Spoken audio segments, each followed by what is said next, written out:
Chapter 1591 to 1600। दानव राजा का खजाना शहर के बाहर 3000 मील की दूरी पर अंतरिक्ष समय के नोड में है। इसे केवल एक विशेष विधि से खोला जा सकता है। येमो ने कहा, यह कुछ ऐसा है जो केवल दानव राजा के प्रत्यक्ष वंशज ही जान सकते हैं। लेकिन अब शायद मैं अकेला हूं जो जानता है। तुमो ने आह भरी और उसका दिल अनंत भावनाओं से भर गया। यह है। अचानक येज़िवेन ने अपनी आंखें सिकोड़ ली क्योंकि उसे शहर के बाहर 100 मील की दूरी पर एक मजबूत आभा महसूस हुई। यह बिल्कुल नहीं रुका या छिपा नहीं। सारे नगर में राक्षसों का आतंक छाने लगा। यह पहले से ही 8 शाही कुलों के शासक केंद्र से बहुत दूर माना जाता था, जो तथाकथित उजाड़ भूमि थी। यहाँ मूल रूप से कोई शक्तिशाली स्वामी नहीं थे। दिव्य क्षेत्र के पहले स्तर पर केवल एक विशेषज्ञ था जो स्थानीय शहर का स्वामी था और हर चीज का प्रभारी था। यहाँ तक उन बर्बर राक्षसों का आक्रमण जो अभी तक आत्मसात नहीं हुए थे, छोटे शहर के विनाश का कारण बन सकते थे।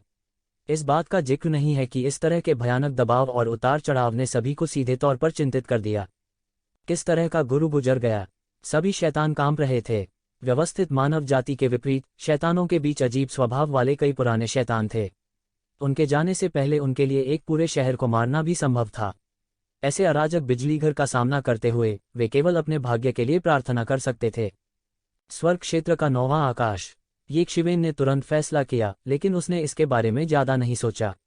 हालांकि गुरु के इस स्तर का एक अस्तित्व था जिसके खिलाफ वह लड़ नहीं सकता था। कभी कभार गुजरने को अस्तित्व नहीं माना जाता था।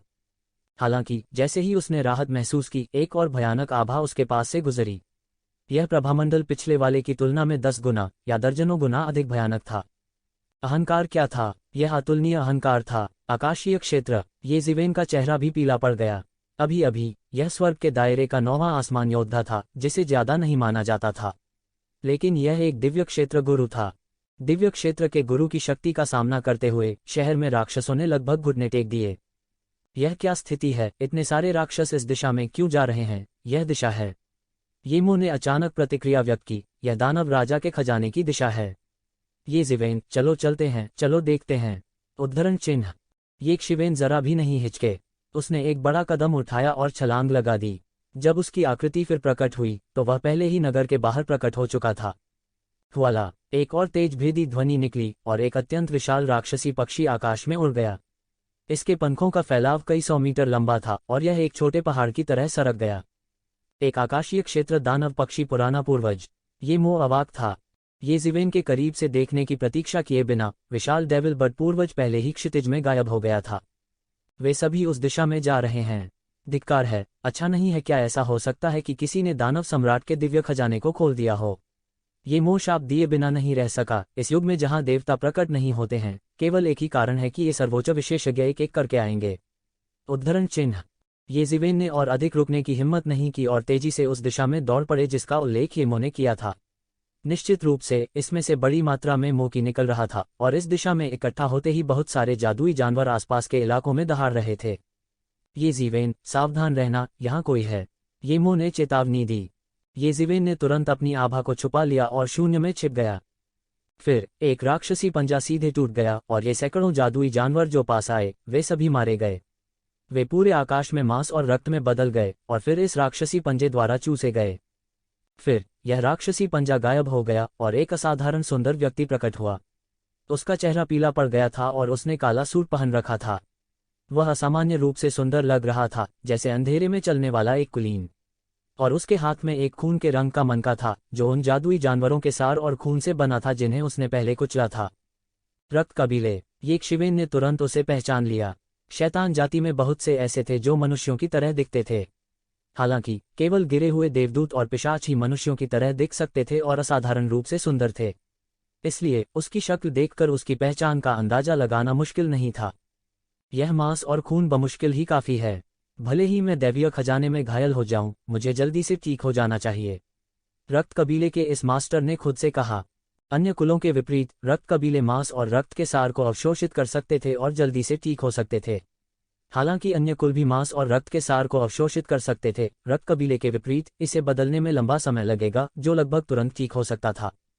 इसलिए कई कुलों की नज़र में रक्त कबीले को उनकी विशेष मार्शल तकनीकों और विशेष शारीरिक संरचना के कारण बस हर किसी से डर लगता था। उनकी नज़र में हर कोई खून का खाना था। निश्चित रूप से यह दानव राजा का दिव्य खजाना है। वे सभी दानव राजा के दिव्य खजाने के लिए लक्ष्य कर रहे हैं। यह असंभव है जब तक कि वह दानव राजा का प्रत्यक्ष शिष्य न हो। अन्यथा दानव राजा के दिव्य खजाने को खोलने का कोई तरीका कैसे हो सकता है? क्या ऐसा हो सकता है कि दानव राजा की विरासत अभी भी इस दुनिया में है? ये मुंह की आंखें एक आश्चर्यजनक रोशनी से चमक उठी। येज़ेबेल, यह आपके लिए अच्छी खबर नहीं हो सकती है। आप दानव राजा के प्रत्यक्ष शिष्य हैं। मैंने व्यक्तिगत रूप से आपको चुना है। हालांकि आपने हमेशा अपने शैतान शरीर को बदलने से इनकार किया है, लेकिन आपने जो कुछ भी सीखा है उनमें से कई दानव राजा के प्रत्यक्ष शिष्य हैं, इसलिए आप भी दानव राजा के भाग्य और खजाने को प्राप्त कर सकते हैं। यदि आप अकेले होते तो आपका तेजी से उत्थान होता, लेकिन अब आपके पास एक विरोधी है और वह अन्य स्थानों पर दानव राजा की विरासत प्राप्त कर सकता है। उस समय कोई आपसे दैवीय खजाने के लिए प्रतिस्पर्धा करेगा, और यदि आप उसे हरा नहीं सकते हैं तो वास्तव में परेशानी होगी। दूसरे शब्दों में, मुझे भविष्य में इस प्रतियोगी को हराना होगा, है ना? येज़ेबेल ने कहा। यह सही है। शैतान राजा द्वारा छोड़े गए दैवीय खजाने एक व्यक्ति के लिए एक उल्कापिंड वृद्धि के लिए पर्याप्त हैं, लेकिन अगर दो लोग इसे साझा करते हैं तो प्रभाव बहुत बुरा होगा। तुम दोनों निश्चित रूप से मृत्यु तक एक दूसरे से लड़ोगे और वह तुम्हें जाने नहीं देगा।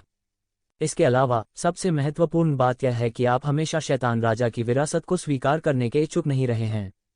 अब तक केवल डेविल विंग्स को मार्शल आर्ट का प्रत्यक्ष वंशज माना जा सकता है। अन्य मार्शल आर्ट हर जगह बिखरे हुए हैं और वे बहुत बिखरे हुए हैं। वास्तविक लड़ाई में आप उसके विरोधी नहीं हो सकते। अब एकमात्र अच्छी खबर यह है कि वह अभी भी आपके अस्तित्व के बारे में नहीं जानता, लेकिन आप उसके अस्तित्व के बारे में जानते हैं। वह प्रकाश में है और तुम अंधेरे में हो, इसलिए तुम्हारे पास अभी भी एक मौका है। हालांकि विपरीत पक्ष भी दानव राजा का प्रत्यक्ष शिष्य था, लेकिन ये मुंह नर्म दिल वाला नहीं होगा, और एकमात्र व्यक्ति जिसे वह वास्तव में पहचानता था वह येज़ेबेल था, और कोई नहीं जानता था कि यह टॉम, डिक और हैरी कहाँ से आए थे, तो वह उसे कैसे पहचान सकता था? जरूरी नहीं। हालांकि मुझे दानव राजा के सभी मार्शल आर्ट विरासत में नहीं मिले, लेकिन मेरे पास बहुत सारी कीमती तकनीकें भी हैं, और मुझे नहीं लगता कि मैं किसी और से कमजोर हूं। अगर हमें वास्तव में प्रतिस्पर्धा करनी है, मेरा भी उनसे मुकाबला करने का इरादा है। येज़ेबेल ने आत्मविश्वास से कहा। अरे, लेकिन कुछ भी हो, यह आपके लिए अच्छी खबर नहीं है। इस बार उनकी मदद से मुझे डर है कि हमारे लिए दैवीय खजाने को जब्त करना और भी मुश्किल होगा। मैंने सोचा था कि यह एक टुकड़ा होगा, केक, लेकिन अब बहुत सारे मोड़ और मोड़ हैं। येज़ेबेल ने कहा। उसने येज़ेबेल की बातों का खंडन नहीं किया। वास्तव में येज़ेबेल की कई कीमती तकनीकें कमजोर नहीं थीं, जैसे कि फीनिक्स रीजनरेशन तकनीक, आकाश की सील को पलटना, अत्याचारी शरीर का शास्त्र, व्यक्ति शास्त्र का अवलोकन करना इत्यादि। उनमें से किसी एक को अद्भुत कीमती तकनीकों के रूप में माना जा सकता है, और यदि उनमें से किसी एक का अत्यधिक अभ्यास किया जाता है तो यह शीर्ष पावरहाउस के रैंक में रैंक करने के लिए पर्याप्त होगा। भले ही वह दानव राजा के सीधे शिष्य के खिलाफ लड़े, वह नुकसान में नहीं हो सकता है। यही कारण था कि येज़ेबेल ने शायद ही कभी येज़ेबेल को शैतानी तकनीक सीखने के लिए मजबूर किया। येज़ेबेल ने अब इसके बारे में सोचा था। सभी का मार्ग अलग था, और दानव राजा के मार्ग की नकल करना अवास्तविक था। अन्यथा दुनिया में केवल कुछ बिजली घर ही नहीं होते। भले ही येज़ेबेल को दानव राजा का सीधा शिष्य न मिला हो, उसने भी वर्षों में अपना रास्ता खुद बनाया था और अपने लिए एक नाम बनाया था। जबकि दोनों अपनी दिव्य इंद्रियों के साथ संवाद कर रहे थे, पिशाच पहले ही रक्तमन का एकत्र कर चुका था और आकाश में गायब हो गया था। यह पता चला है कि यहाँ अभी भी एक पतित देवदूत छिपा हुआ है। जैसे ही येज़ेबेल फिर से बाहर आई, एक ठंडी आवाज आई। यह वैम्पायर था जो अभी अभी गायब हुआ था। इस समय वो येज़ेबेल को कुछ लालच से देख रहा था। मैंने कहा था कि मैं इसे गलत नहीं सूंघूंगा। इस बढ़ते रक्त का प्रभामंडल वास्तव में बहुत मजबूत है, लेकिन मैं अभी इसे ढूंढ नहीं पाया। टस्क टस्क, अब मुझे मिल गया है, मेरे लिए मरो। पिशाच मुस्कुराया और तुरंत येज़ेबेल की ओर झपटा। आकाशीय क्षेत्र के 9वें स्वर्ग के शिखर की भयानक ताकत एक पल में प्रदर्शित हुई, और उसकी गति अत्यंत तेज थी। पिशाच ही अपनी गति के लिए प्रसिद्ध था। 8 प्रमुख राजघरानों में उनकी गति लगभग प्रथम मानी जा सकती है। यहाँ तक हिडन डेविल क्लान भी गति के मामले में वैम्पायर का मुकाबला नहीं कर सका। हिडन डेविल कबीले की हमले की गति बहुत तेज थी, लेकिन उसकी अपनी गति अभी भी वैम्पायर की तरह तेज नहीं थी। वह पिशाच से लड़ने के लिए केवल अपनी अजीब चपलता पर भरोसा कर सकता था। स्विश! शैतान का पंजा पहले ही येज़ेबेल के सामने आ गया था, और भयानक सूक्ष्म हवा ने येज़ेबेल की त्वचा को फाड़ दिया, जिससे उसे दर्द हुआ। येज़ेबेल की आंखें अतुलनीय रूप से भयभीत थीं, लेकिन उसके पैर बिल्कुल भी धीमे नहीं हुए। वह बार बार आगे बढ़ा, और उसके पीछे प्रतीत होने वाले सजावटी पंखों की जोड़ी तुरंत आकाश को ढंकने वाले बादलों की तरह फैल गई। स्विश! येज़ेबेल की आकृति तुरंत एक सुनहरी रोशनी में बदल गई और सीधे बीच हवा में गायब हो गई। शैतान का पंजा सीधे सुनहरी रोशनी से बाहर निकल आया और येज़ेबेल के सिर को कुचलने में विफल रहा। हालांकि इसने अभी भी उसके शरीर से मांस का एक बड़ा टुकड़ा निकाल लिया था। दूर से ये ज़िवेन की आकृति दिखाई दी। मांस का एक बड़ा टुकड़ा सीधे उसके पेट से बाहर निकाल दिया गया था और खून पूरी तरह से छलक रहा था। उस पर कहर बरपाने रक्तरंजित ऊर्जा भी थी। उसका रंग असामान्य रूप से पीला था और वह थोड़ा चौंक गया था। इस पिशाच की गति वास्तव में भयावह रूप से तेज थी, लगभग शून्य के माध्यम से भेदने की गति के बराबर। पिशाच ने सीधे उस मांस के टुकड़े को अपने मुंह में ठूंसा, चबाया और अपने पेट में निगल लिया। उसके शरीर में आभा का एक उछाल आया और उसने येक्षिवेन को और भी अधिक क्रूर आंखों से देखा। टस्क टस्क, इस मांस और खून का स्वाद पतित देवदूत का नहीं है। मैंने अपने जीवन में कई पतित देवदूत खाए हैं, लेकिन उन्होंने ऐसा स्वाद नहीं लिया। यह एक मानव का स्वाद है। कैसे हो सकता है यह मनुष्य का स्वाद है? ऐसा लग रहा था कि यह पिशाच अपने आप से बात कर रहा है। क्या यह एक पतित देवदूत और एक मानव के बीच एक संकर है? हुश! अचानक शैतान का पंजा शून्य में घुस गया और बह गया। यह बिना किसी चेतावनी के येक्षिवेन की ओर दौड़ा। ऐसा लग रहा था जैसे यह पिशाच अभी भी बोल रहा हो। हालांकि यह हमला पहले ही आ चुका था। ऐसा लग रहा था जैसे यह सहज और आसान था। येक्षिवेन खुद को अतुलनीय रूप से हैरान हुए बिना नहीं रोक सकी। आखिरकार इस खेती को आकाशीय क्षेत्र के 9वें आसमान के विशेषज्ञों में सबसे मजबूत माना जा सकता है। वास्तव में यह आकाशीय क्षेत्र से केवल आधा कदम की दूरी पर था। सौभाग्य से ये ज़िवेन को कुछ समय पहले नुकसान उठाना पड़ा था। ऐसे में वह इसके लिए तैयार हो चुके थे, इसलिए यह हमला बहुत अचानक होने के बावजूद भी वह बुरी तरह से पीछे हट गया था। ये ज़िवेन, जल्दी से भाग जाओ। मुझे डर है कि यह वैम्पायर जल्द ही दिव्य लोक में प्रवेश कर जाएगा। तुम्हारा उसके लिए कोई मुकाबला नहीं है। टूमो तुरंत चिल्लाया। येक्षिवेन ने इस समय देरी करने की हिम्मत नहीं की। वह तुरंत स्पेस टाइम नोड की दिशा की ओर दौड़ा जिसे येमो ने इंगित किया था। वह पिशाच निरंतर उसका पीछा कर रहा था। कुछ देर पहले उसने येक्षिवेन के मांस का एक छोटा सा टुकड़ा निगल लिया था और उनकी आभा और भी स्थिर हो गई थी। येक्षिवेन को नहीं पता था कि उसने कितनी कीमती दवाएं निगल ली थीं। उसका मांस और खून इतना विपुल हो गया था। मांस और रक्त को निगलना अन्य जातियों के लिए उतना प्रभावी नहीं हो सकता है। हालांकि वह एक पिशाच था, इसलिए उसके पास स्वाभाविक रूप से अपनी जाति की गुप्त तकनीक थी। उसका एक पूर्वाभास था कि यदि वह इस अत्याचारी और भयानक पतित देवदूत के मांस और रक्त को निगल सकता है तो वह आकाशीय क्षेत्र में प्रवेश करने में सक्षम होगा। यह उनके लिए एक बहुत बड़ा अवसर था। तो वह संभवतः इसे कैसे जाने दे सकता है? ये ज़िवेन पागलपन से उस स्पेस टाइम नोड की ओर दौड़ पड़े। उसके पीछे ये मुंह की आकृति दिखाई दी। इसके बाद उन्होंने एक जटिल हस्त चिन्ह को चुटकी में लिया। गड़गड़ाहट, सारा अंतरिक्ष समय का द्वार धीरे धीरे खुल गया। फिर येक्षिवेन का शरीर बिजली की तरह चमक उठा। वह पिशाच बहुत देर से आया था। वह पकड़ में नहीं आ सका। वो केवल बेबसी से देख सकता था क्योंकि येक्षिवेन का फिगर गायब हो गया था। वह मदद नहीं कर सका लेकिन लगातार दहाड़ता रहा। हालांकि उन्होंने जल्दी से स्पेस टाइम नोड में प्रवेश किया। हालांकि उसके पास ये ज़िवेन के साधन नहीं थे, लेकिन यह स्पेस टाइम नोड पहले ही किसी के द्वारा खोल दिया गया था, इसलिए वह कुछ साधन खर्च करके इसमें प्रवेश कर सकता था। स्पेस टाइम नोड में प्रवेश करने के बाद ये ज़िवेन को थोड़ी राहत मिली।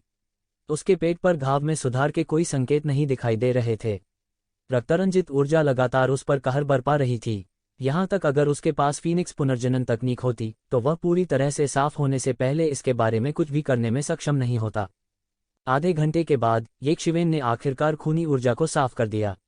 इस खूनी ऊर्जा के बिना यह भयानक घाव एक पल में लगभग ठीक हो गया। इस समय येक्षिवेन अपने आसपास का जायजा लेने के मूड में थी। वह अभी जल्दी में भाग गया था, इसलिए उसके पास यह देखने का समय नहीं था कि वह अंत में कहाँ था। ज्यादा दूर नहीं, स्थानिक अशांति का एक बड़ा क्षेत्र था। अगर किसी ने इसे पार करने की कोशिश की तो वे तुरंत स्थानिक अशांति से हमला कर देंगे। इस स्थानिक अशांति का नेतृत्व अतीत में व्यक्तिगत रूप से दानव राजा द्वारा किया गया था। जब तक इसे खोलने का सही तरीका नहीं है, अन्यथा एक बार जब आप अंदर आते हैं तो आप सीधे उस स्थानिक अशांति में गिर जाएंगे। उस समय जो पर्याप्त मजबूत नहीं है उन्हें टुकड़े टुकड़े कर दिया जाएगा। येमो ने कहा। स्थानिक अशांति के विस्फोट में यह हवा नहीं बल्कि अंतरिक्ष की शक्ति थी। यह बहुत भयानक था। यदि कोई सावधान नहीं रहा और प्रवेश किया तो वह अंतरिक्ष की शक्ति से चूर चूर हो सकता है। लेकिन अगर आप अंदर जाना चाहते हैं तो आपको अभी भी यहाँ से गुजरना होगा। बस समय आने पर मुझे देखने दें कि यह कितना शक्तिशाली है। ये ज़िवेन ने कहा। सीधे एक सुनहरी बिजली में बदल गई और अंदर चली गई। ये ज़िवेन अभी अभी अंदर आई थी और अचानक अंतरिक्ष की अनगिनत शक्ति बाहर निकल आई। उसके शरीर पर सोने की दिव्यता एक पल में टुकड़ों में कट गई, सुनहरे टुकड़ों में बदल गई जैसे कि उसे कोई गंभीर चोट लगी हो। इसके तुरंत बाद अंतरिक्ष की ये शक्ति सीधे उस स्थान पर अंतरिक्ष में घुस गई और येज़िवेन के शरीर को काट दिया। पुची पुची पुची। येज़िवेन के शरीर पर अचानक एक विशाल रक्त रंग की लंबी पट्टी थी और रक्त एक स्तंभ की तरह बाहर निकल आया। लानत है, येज़िवेन ने तुरंत रुकने की हिम्मत नहीं की और जल्दी से अंदर चली गई। यह बहुत भयानक था। यदि यह एक कमजोर भौतिक शरीर वाला एक सामान्य व्यक्ति होता तो वह मौके पर ही अंतरिक्ष की शक्ति से आधा कट जाता, लेकिन अत्याचारी शरीर के साथ भी वह अभी भी बड़े घावों में कटा हुआ था। थोड़ी देर बाद उसका पूरा शरीर लहूलुहान आदमी की तरह हो गया, लेकिन येज़िवेन ने इसे नहीं रोका क्योंकि उसने पाया कि लगातार चोटों के साथ वह लगातार ठीक हो रहा था और उसके अत्याचारी शरीर में वास्तव में धीरे धीरे सुधार हो रहा था। उसके अत्याचारी शरीर को पहले ही उच्चतम दायरे में संवर्धित किया जा चुका था और उसे घायल करना बेहद कठिन था, इसलिए उसकी प्रगति भी बहुत बहुत धीमी थी। अब यहाँ वह वास्तव में सुधार कर सकता है। हालांकि हर बार चोटिल होने पर प्रगति बहुत कम थी, लेकिन जब इतनी सारी चोटें जमा हो गईं तो यह काफी विचारणीय था। येज़िवेन, तुम यहाँ नहीं रुक सकते। हालांकि यहाँ कुछ फायदे हैं, लेकिन वास्तव में वे कुछ भी नहीं हैं। नस्ली लाभ खजाने में हैं और ये कुछ भी नहीं है, येमो ने याद दिलाया। येज़िवेन अचानक जाग गई। जी हाँ, ये सही है, ये फायदे कुछ भी नहीं हैं। जब मुझे दानव राजा का खजाना मिलेगा तो असली लाभ वसंत की तरह आएगा। तुरंत वह नहीं रुका और अंतरिक्ष शांति की गहराई तक चला गया। वह पूरे रास्ते चला और पूरे 1 घंटे के बाद उसने बमुश्किल अंतरिक्ष शांति को छोड़ा। इस समय उसका पूरा शरीर खून से लथपथ हो गया था। कुछ ही देर में उसके शरीर पर लगे घाव लगभग पूरी तरह ठीक हो गए। अब यह केवल खजाने के घर की परिधि है। अगर हम वास्तव में खजाना प्राप्त करना चाहते हैं तो सबसे पहले हमें खजाना घर की चाबी प्राप्त करनी होगी। केवल कुंजी के साथ ही हम वास्तव में खजाने के घर में प्रवेश कर सकते हैं और खजाने के घर में अंतहीन दिव्य खजाने को प्राप्त कर सकते हैं। येमो ने कहा। यह कुंजी कहाँ है? येज़िवेन ने पूछा। कुंजी परिधि के मध्य क्षेत्र में होनी चाहिए, येमो ने कहा। वहां पर एक महल है, महल में अनगिनत यांत्रिक जानवर इसकी रखवाली करते हैं। आम लोगों के पास इसके करीब जाने का कोई रास्ता नहीं है। हालांकि मेरे पास एक तरीका है कि ये यांत्रिक जानवर हम पर हमला न करें। एक बार जब हम सीधे महल में प्रवेश करते हैं तो हम सीधे चाबी ले सकते हैं और निकल सकते हैं। हमें जल्द से जल्द वहां जाना चाहिए। यदि हम उस व्यक्ति को अगुवाई करने देते हैं तो यह तुम्हारे लिए एक आपदा हो सकती है। इस जगह में खजाने के बिना आपकी प्रगति निस्संदेह बहुत पीछे रह जाएगी। येज़िवेन ने सिर हिलाया और बिना किसी झिझक के सीधे मध्य क्षेत्र की ओर जाने लगे। यह खजाना घर क्षेत्र बहुत बड़ा था। उसने पूरे आधे दिन तक उड़ान भरी और अंत में महल की परिधि में पहुंच गया। उसके सामने एक विशाल पर्वत श्रृंखला थी और पर्वत श्रृंखला के ऊपर महलों का एक बहुत बड़ा समूह खड़ा था, गर्व और अद्वितीय। जब येज़िवेन पहुंचे तो उन्होंने पाया कि केवल वे ही नहीं आए थे। पिशाच जो मूल रूप से उसका पीछा कर रहा था वह उससे एक कदम आगे आ गया था। हालांकि इस दौरान वो काफी शर्मिंदा भी हुए थे। येज़िवेन की भव्य कुलीन मुद्रा से पूरी तरह से अलग था जब उसने पहली बार उसे देखा था। येज़िवेन जल्दी से छिप गया, उसने अपनी सांस रोक ली और पिशाच को उसे खोजने की हिम्मत नहीं हुई। अन्यथा वह डर गया था कि एक पीछा अवश्यंभावी होगा। इस वैम्पायर के अलावा वहां एक विशाल शैतान पक्षी भी था जिसे येज़िवेन ने पहले देखा था। इस समय यह भी बादलों के ऊपर अपने पंख फड़फड़ा रहा था, लगातार इस पर्वत शिखर के ऊपर मंडरा रहा था। इस शैतान पक्षी के अलावा शून्य में छिपी अत्याचारी आकृतियां भी थीं, या यह कहा जा सकता है कि वे बिल्कुल नहीं छिपे। एक शक्तिशाली प्रभामंडल जारी किया गया था और उनमें से सबसे कमजोर आकाशीय क्षेत्र के 9वें स्वर्ग का क्षेत्र था। बूम! अचानक बादलों की गहराई से महल पर रौंदने के लिए आकाश से एक विशाल पैर उतरा। हालांकि यह महल अचानक अंतहीन रोशनी से खिल उठा और बहुरंगी रोशनी ने विशाल आकाश को ढक दिया, जिससे एक अद्भुत मार्शल आर्ट की धार बन गई और इस बड़े पैर पर बमबारी की। गर्जन! बड़े पैर का मालिक मदद नहीं कर सकता था लेकिन जोर से दहाड़ता था। उसका पूरा टखना कट गया था और खून बह रहा था। हालांकि उन्होंने जल्दी से इसे फिर से जोड़ दिया, फिर भी यह उनके लिए एक बड़ा अपमान था। हालांकि उसने पैर पर रौंदना जारी नहीं रखा क्योंकि वह इस बारे में बहुत स्पष्ट था कि इसका क्या मतलब है। यह वास्तव में हास्यास्पद है।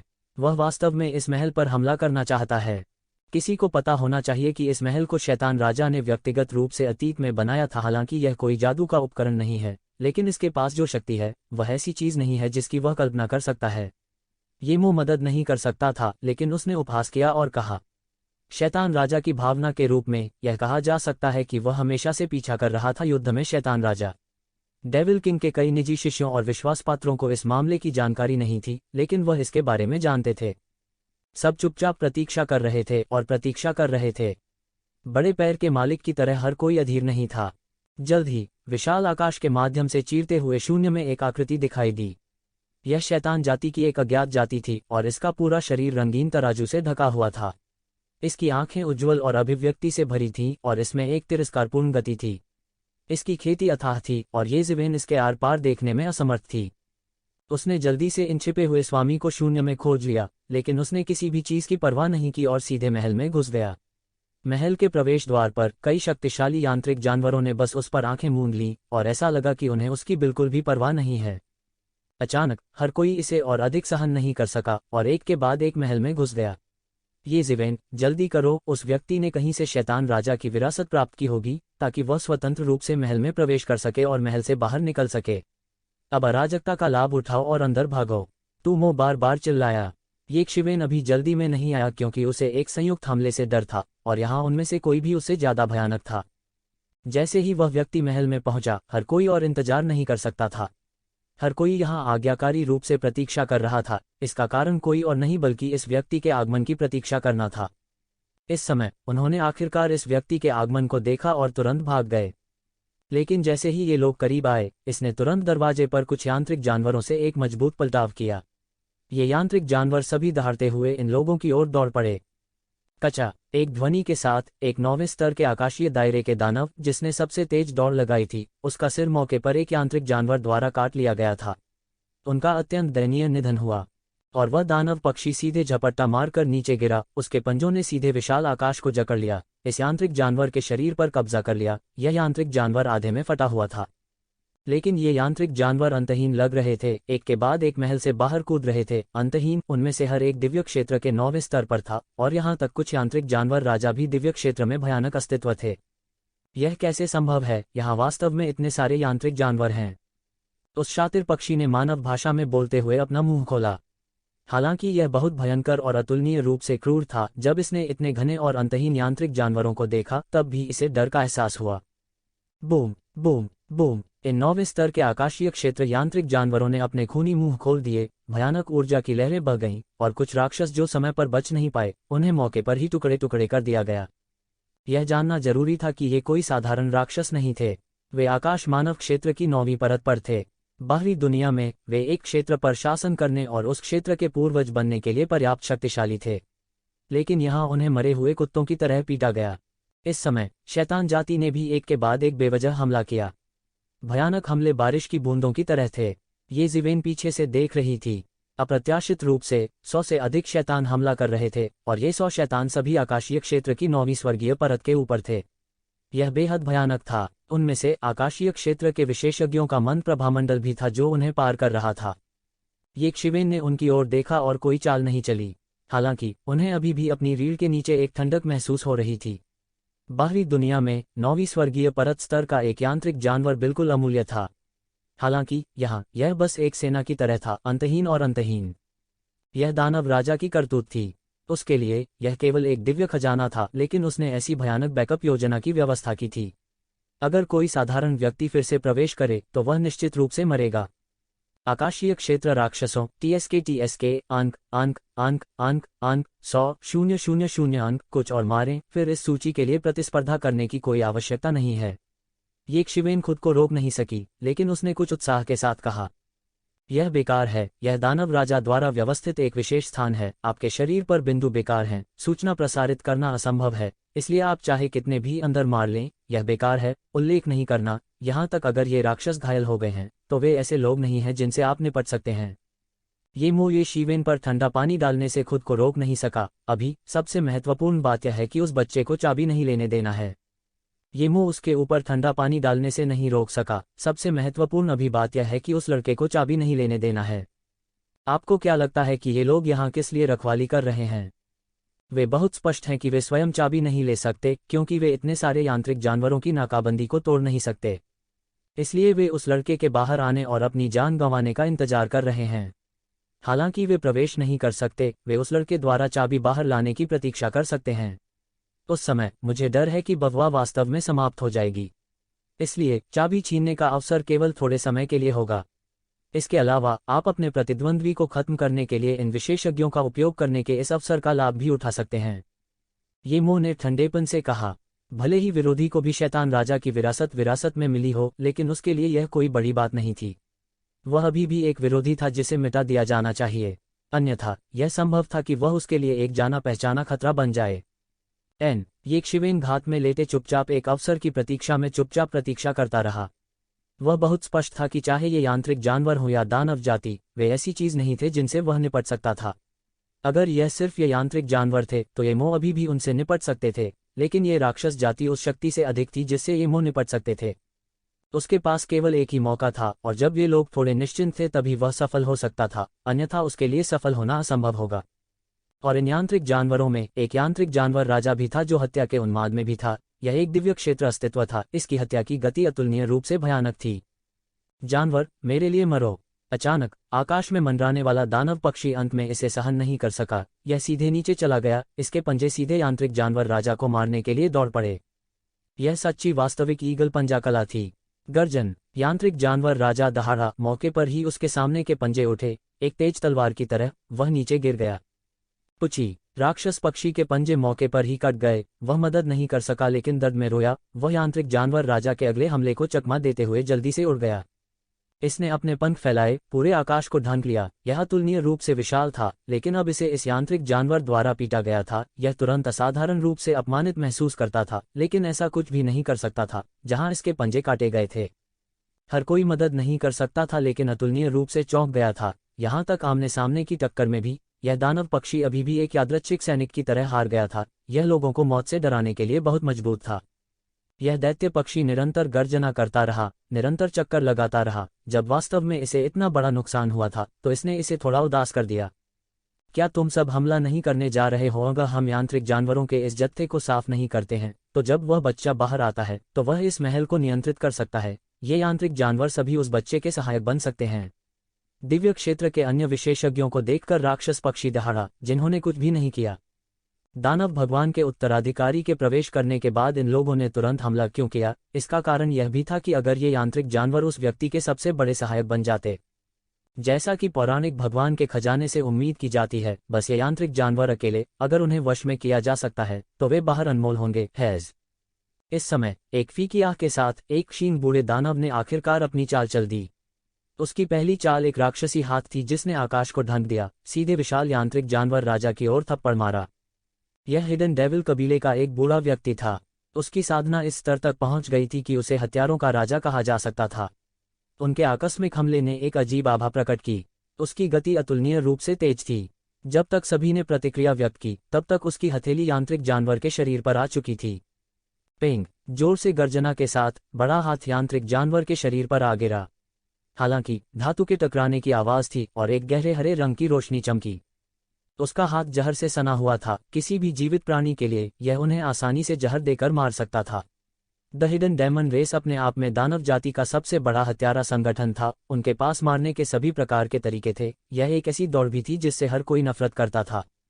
हालांकि उसका विरोधी यह यांत्रिक जानवर राजा था। यह यांत्रिक जानवर राजा एक जीवित प्राणी नहीं था। इसमें जहर की अवधारणा बिल्कुल नहीं थी। जहर ने इसके शरीर का एक हिस्सा पिघला दिया था, लेकिन यह इसे और अधिक नुकसान नहीं पहुंचा सका। इसके विपरीत इसने इसे खोल दिया। खूनी मुंह, लगभग हिडन दानव रेस बूढ़े आदमी के बड़े हाथ को टुकड़ों में काट रहा है।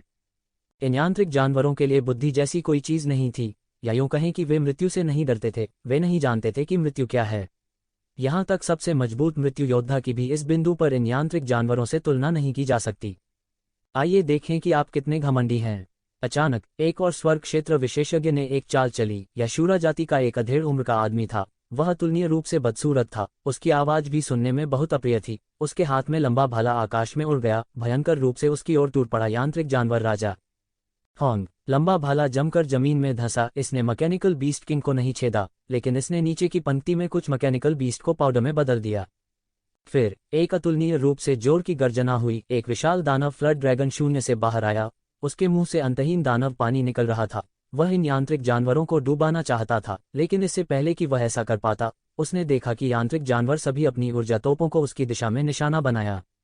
ये मशीनी जानवर मौत से बिल्कुल नहीं डरते थे। वे यह भी नहीं जानते थे कि कैसे चकमा देना है, और सबसे भयानक बात यह थी कि वे अज्ञात सामग्रियों से बने थे। उन्हें नुकसान पहुंचाना बेहद मुश्किल था। यह मत सोचो कि ये स्वर्ग क्षेत्र के विशेषज्ञ एक यांत्रिक जानवर को आसानी से मार सकते हैं। लेकिन यह उस स्थिति में था जहां उन्हें साधना क्षेत्र के संदर्भ में एक फायदा था।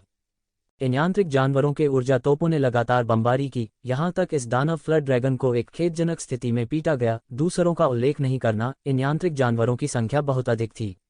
सौभाग्य से ये यांत्रिक जानवर महल की सीमा को छोड़ने में सक्षम नहीं थे, अन्यथा हर कोई केवल खेदजनक स्थिति में ही भाग सकता था। मैं सब बाहर जाना होगा।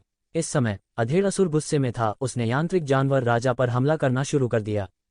वहां यह भी था कि दानव फ्लड ड्रैगन, वह दानव पक्षी, साथ ही साथ हिडन दानव रेस के बूढ़े आदमी, स्वर्ग क्षेत्र के 4 विशेषज्ञ, सभी ने यांत्रिक जानवर राजा पर हमला किया।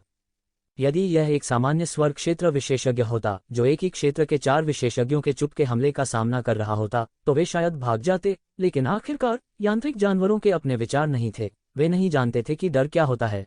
इसके विपरीत उन्होंने अभी भी आगे आरोप लगाया।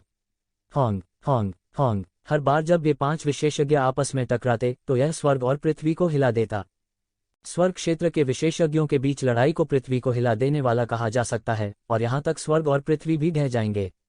सौभाग्य से इस स्थान को दानव राजा द्वारा विशेष रूप से प्रबलित किया गया था, इसलिए स्वर्ग क्षेत्र के विशेषज्ञों के बीच एक लड़ाई भी इस जगह को पूरी तरह से नष्ट नहीं कर सकी। मैं जल्दी जा रहा हूँ, स्थिति बदल गई है। अगर वह आदमी चाबी और इन यांत्रिक जानवरों को नियंत्रित करता है तो मुझे डर है कि हम उसके लिए एक मैच नहीं बन पाएंगे। इन लोगों के साथ भी यह बेकार है। येज़िवेन ने दूर से देखा और दांत पीसते हुए कहा, यह सच है, अगर वह इन यांत्रिक जानवरों को नियंत्रित करता है तो बहुत देर हो जाएगी। येमो ने इसके बारे में सोचा और तुरंत येज़िवेन के फैसले से सहमत हो गए। येज़िवेन ने तुरंत इस तथ्य का लाभ उठाया कि ये यांत्रिक जानवर और दानव विशेषज्ञ दूसरों द्वारा तुरंत अंदर जाने के लिए पकड़े जा रहे थे। उन सभी राक्षसों ने येक्षिवेन की आकृति देखी। हालांकि येक्षिवेन की गति बहुत तेज थी, फिर भी उन्होंने इसे दिल पर नहीं लिया। इस समय क्या जल्दबाजी में मौत को दावत देना नहीं होगा? कौन जानता था कि अंदर कितने मशीनी जानवर थे? उस वैम्पायर ने येज़िवेन को भी देखा और यह महसूस किए बिना नहीं रह सका कि यह अफसोस की बात है। यदि येज़िवेन मशीनी जानवरों के हाथों मरा तो मांस और रक्त का उससे कोई लेना देना नहीं होगा।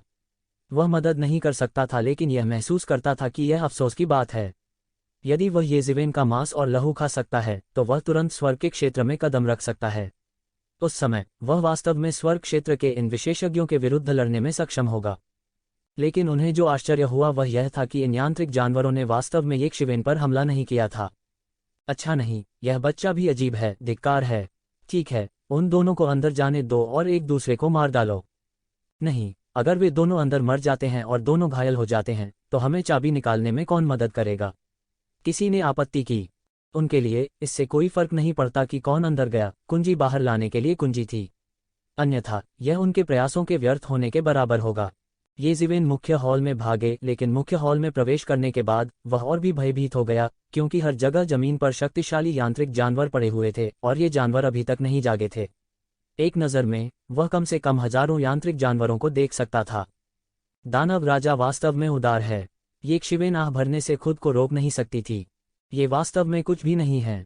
दानव सम्राट किस प्रकार का व्यक्ति है? दिव्य क्षेत्र उसके लिए एक चींटी से ज्यादा कुछ नहीं है। वे कुछ भी नहीं है। टूमो ने तिरस्कार में कहा, यहाँ तक एक स्वर्ग क्षेत्र विशेषज्ञ भी दानव भगवान की नज़र में कुछ भी नहीं है। येक्षिवेन अपने दिल में आह भरने से खुद को रोक नहीं सका। एक स्वर्ग क्षेत्र विशेषज्ञ पहले से ही प्राचीन बेरेंस महाद्वीप की स्थिति को प्रभावित कर सकता है। फिर भी वे दानव सम्राट की दृष्टि में कुछ भी नहीं थे। वह नहीं रुका और सीधे हॉल की गहराई में चला गया। इससे पहले कि वह हॉल की गहराई तक पहुंच पाता, उसे हॉल की गहराई से एक तीव्र टकराव की आवाज़ सुनाई दी। आपको लगता है कि आप मुझे आत्मसमर्पण कर सकते हैं? यह एक आदमी की आवाज़ थी जो घंटी की तरह बज रही थी। आप केवल एक शिल्प आत्मा हैं और अब आप विद्रोह करना चाहते हैं। मैं केवल दानव सम्राट का उत्तराधिकारी हूँ। यदि आप मेरा अनुसरण करते हैं तो निश्चित रूप से कई लाभ होंगे। भविष्य में आप भी बनने में सक्षम होंगे भगवान। भविष्य में जब मैं दानव दुनिया का दानव सम्राट बनूंगा तो तुम भी स्वतंत्रता प्राप्त करने में सक्षम हो जाओगे। इसके बारे में क्या ख्याल है? यह एक नवयुवक की आवाज़ थी। उसकी आवाज़ थोड़ी कर्कश थी लेकिन बेहद सम्मोहक थी। क्या मजाक है? क्या आपको लगता है कि आप इतने छोटे एहसान से मुझसे छुटकारा पा सकते हैं? आदमी ने उपहास किया। मानव रूप धारण करने से पहले मैंने हजारों वर्षों तक साधना की है। दानव सम्राट की मृत्यु तक सहना मेरे लिए आसान नहीं था। अब मेरे लिए मुक्त होने का समय आ गया है। क्या आपको लगता है कि मैं अब भी समर्पण करूंगा किसी और के लिए और उनका कुत्ता बनना? क्या मजाक है? जब तक कोई भगवान ना आए कोई मुझे समर्पण नहीं करवा सकता। उद्धरण चिन्ह। यक्षिवेन ने तुरंत अपनी सांस रोकी और आगे की ओर उड़ गई। उसने उस युवा दानव को देखा जो हाल ही में हॉल में दाखिल हुआ था और हॉल के बीच में भाले जैसी चाबी का सामना कर रहा था। कुंजी ने एक अतुलनीय भयानक आभा दी। यह वास्तव में एक दिव्य क्षेत्र साधना थी।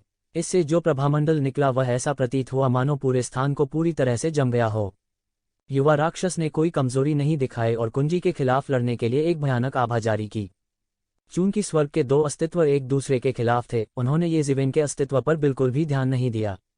या यूं कहें, उन्हें उम्मीद नहीं थी कि कोई फिर से आएगा। ऐसा इसलिए था क्योंकि किसी को उम्मीद नहीं थी कि दानव सम्राट का दूसरा उत्तराधिकारी होगा। इससे पहले येजिवेन ने कभी नहीं सोचा था कि दानव सम्राट का कोई और उत्तराधिकारी होगा। वर्तमान स्थिति यह थी कि येजिवेन प्रकाश में थी और दानव सम्राट अंधेरे में था।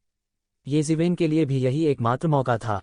दानव सम्राट का दूसरा उत्तराधिकारी उससे कहीं अधिक शक्तिशाली प्रतीत हो रहा था।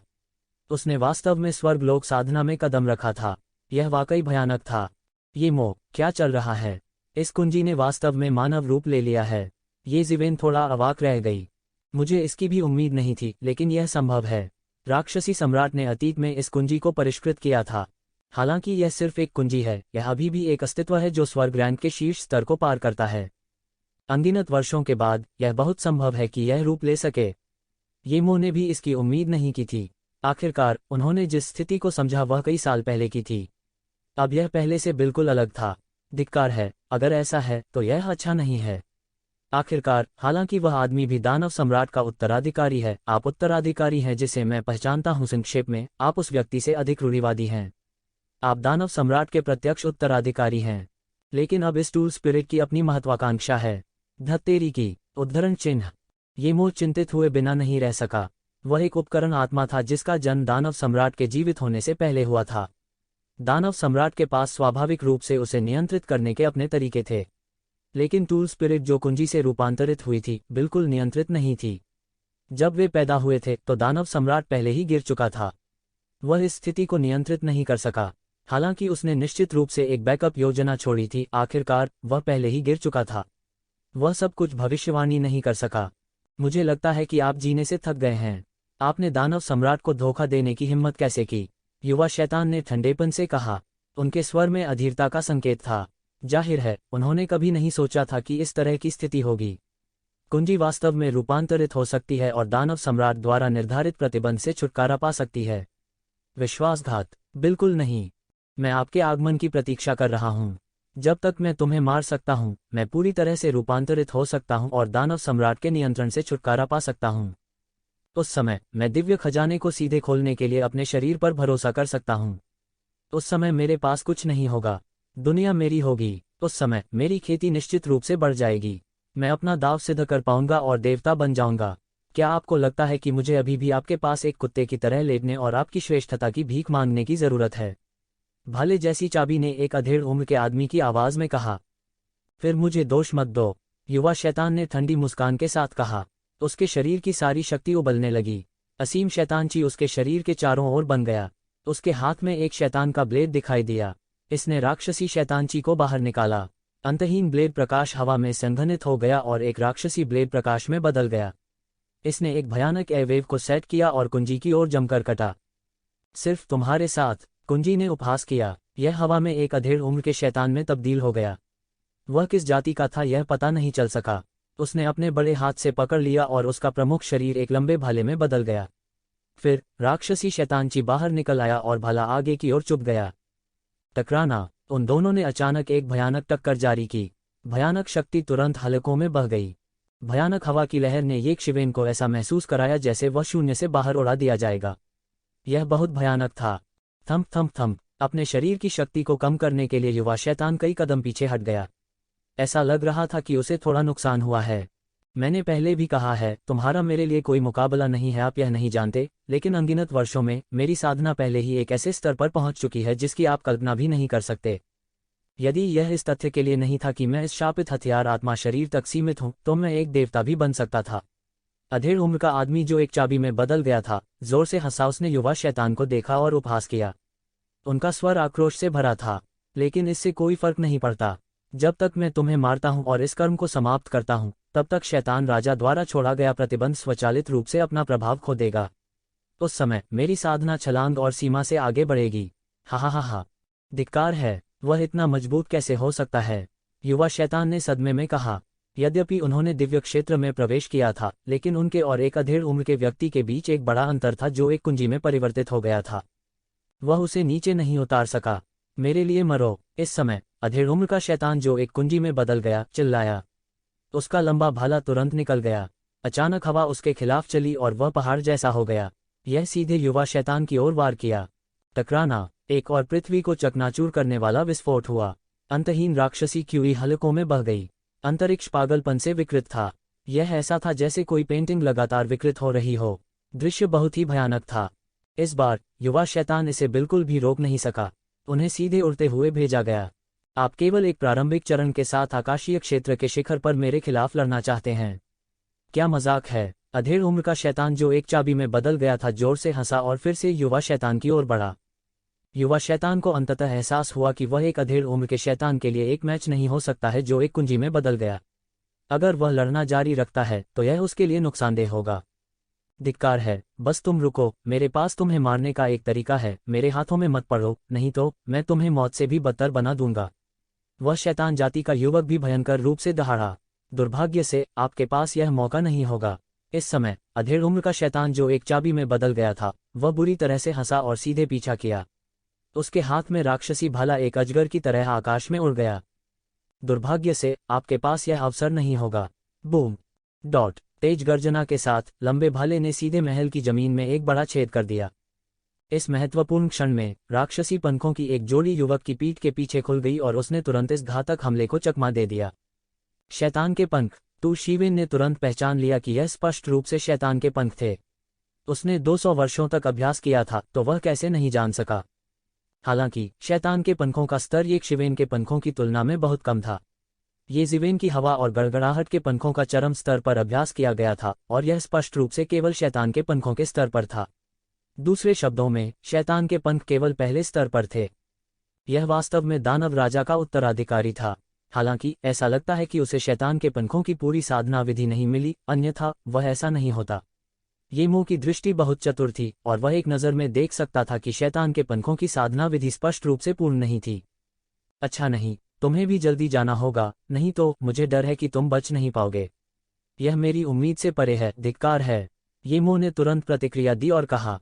इस समय अधेड़ उम्र के शैतान के प्रमुख अवतार ने हॉल के बाहर तक युवाओं का पहले ही पीछा कर लिया था। हालांकि सौभाग्य से इस कुंजी को वास्तव में इस हॉल को पकड़ना नहीं चाहिए था, अन्यथा ये यांत्रिक जानवर अकेले हमें पूरी तरह से दफनाने के लिए पर्याप्त होंगे। ये मुंह ने कहा। यह कुंजी भी एक जादुई उपकरण होनी चाहिए? ये जिवेन ने पूछा।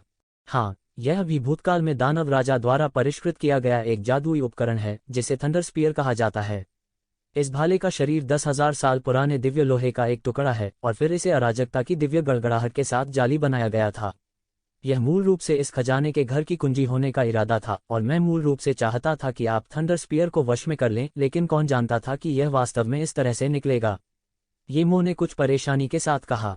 इस समय ये जिवेन का फिगर लगातार बदल रहा था और सीधे उसके पीछे चल रहा था। Boom boom boom. दोनों हॉल के प्रवेश द्वार से बाहर सभी तरह से लड़े। कोई बाहर आ रहा है।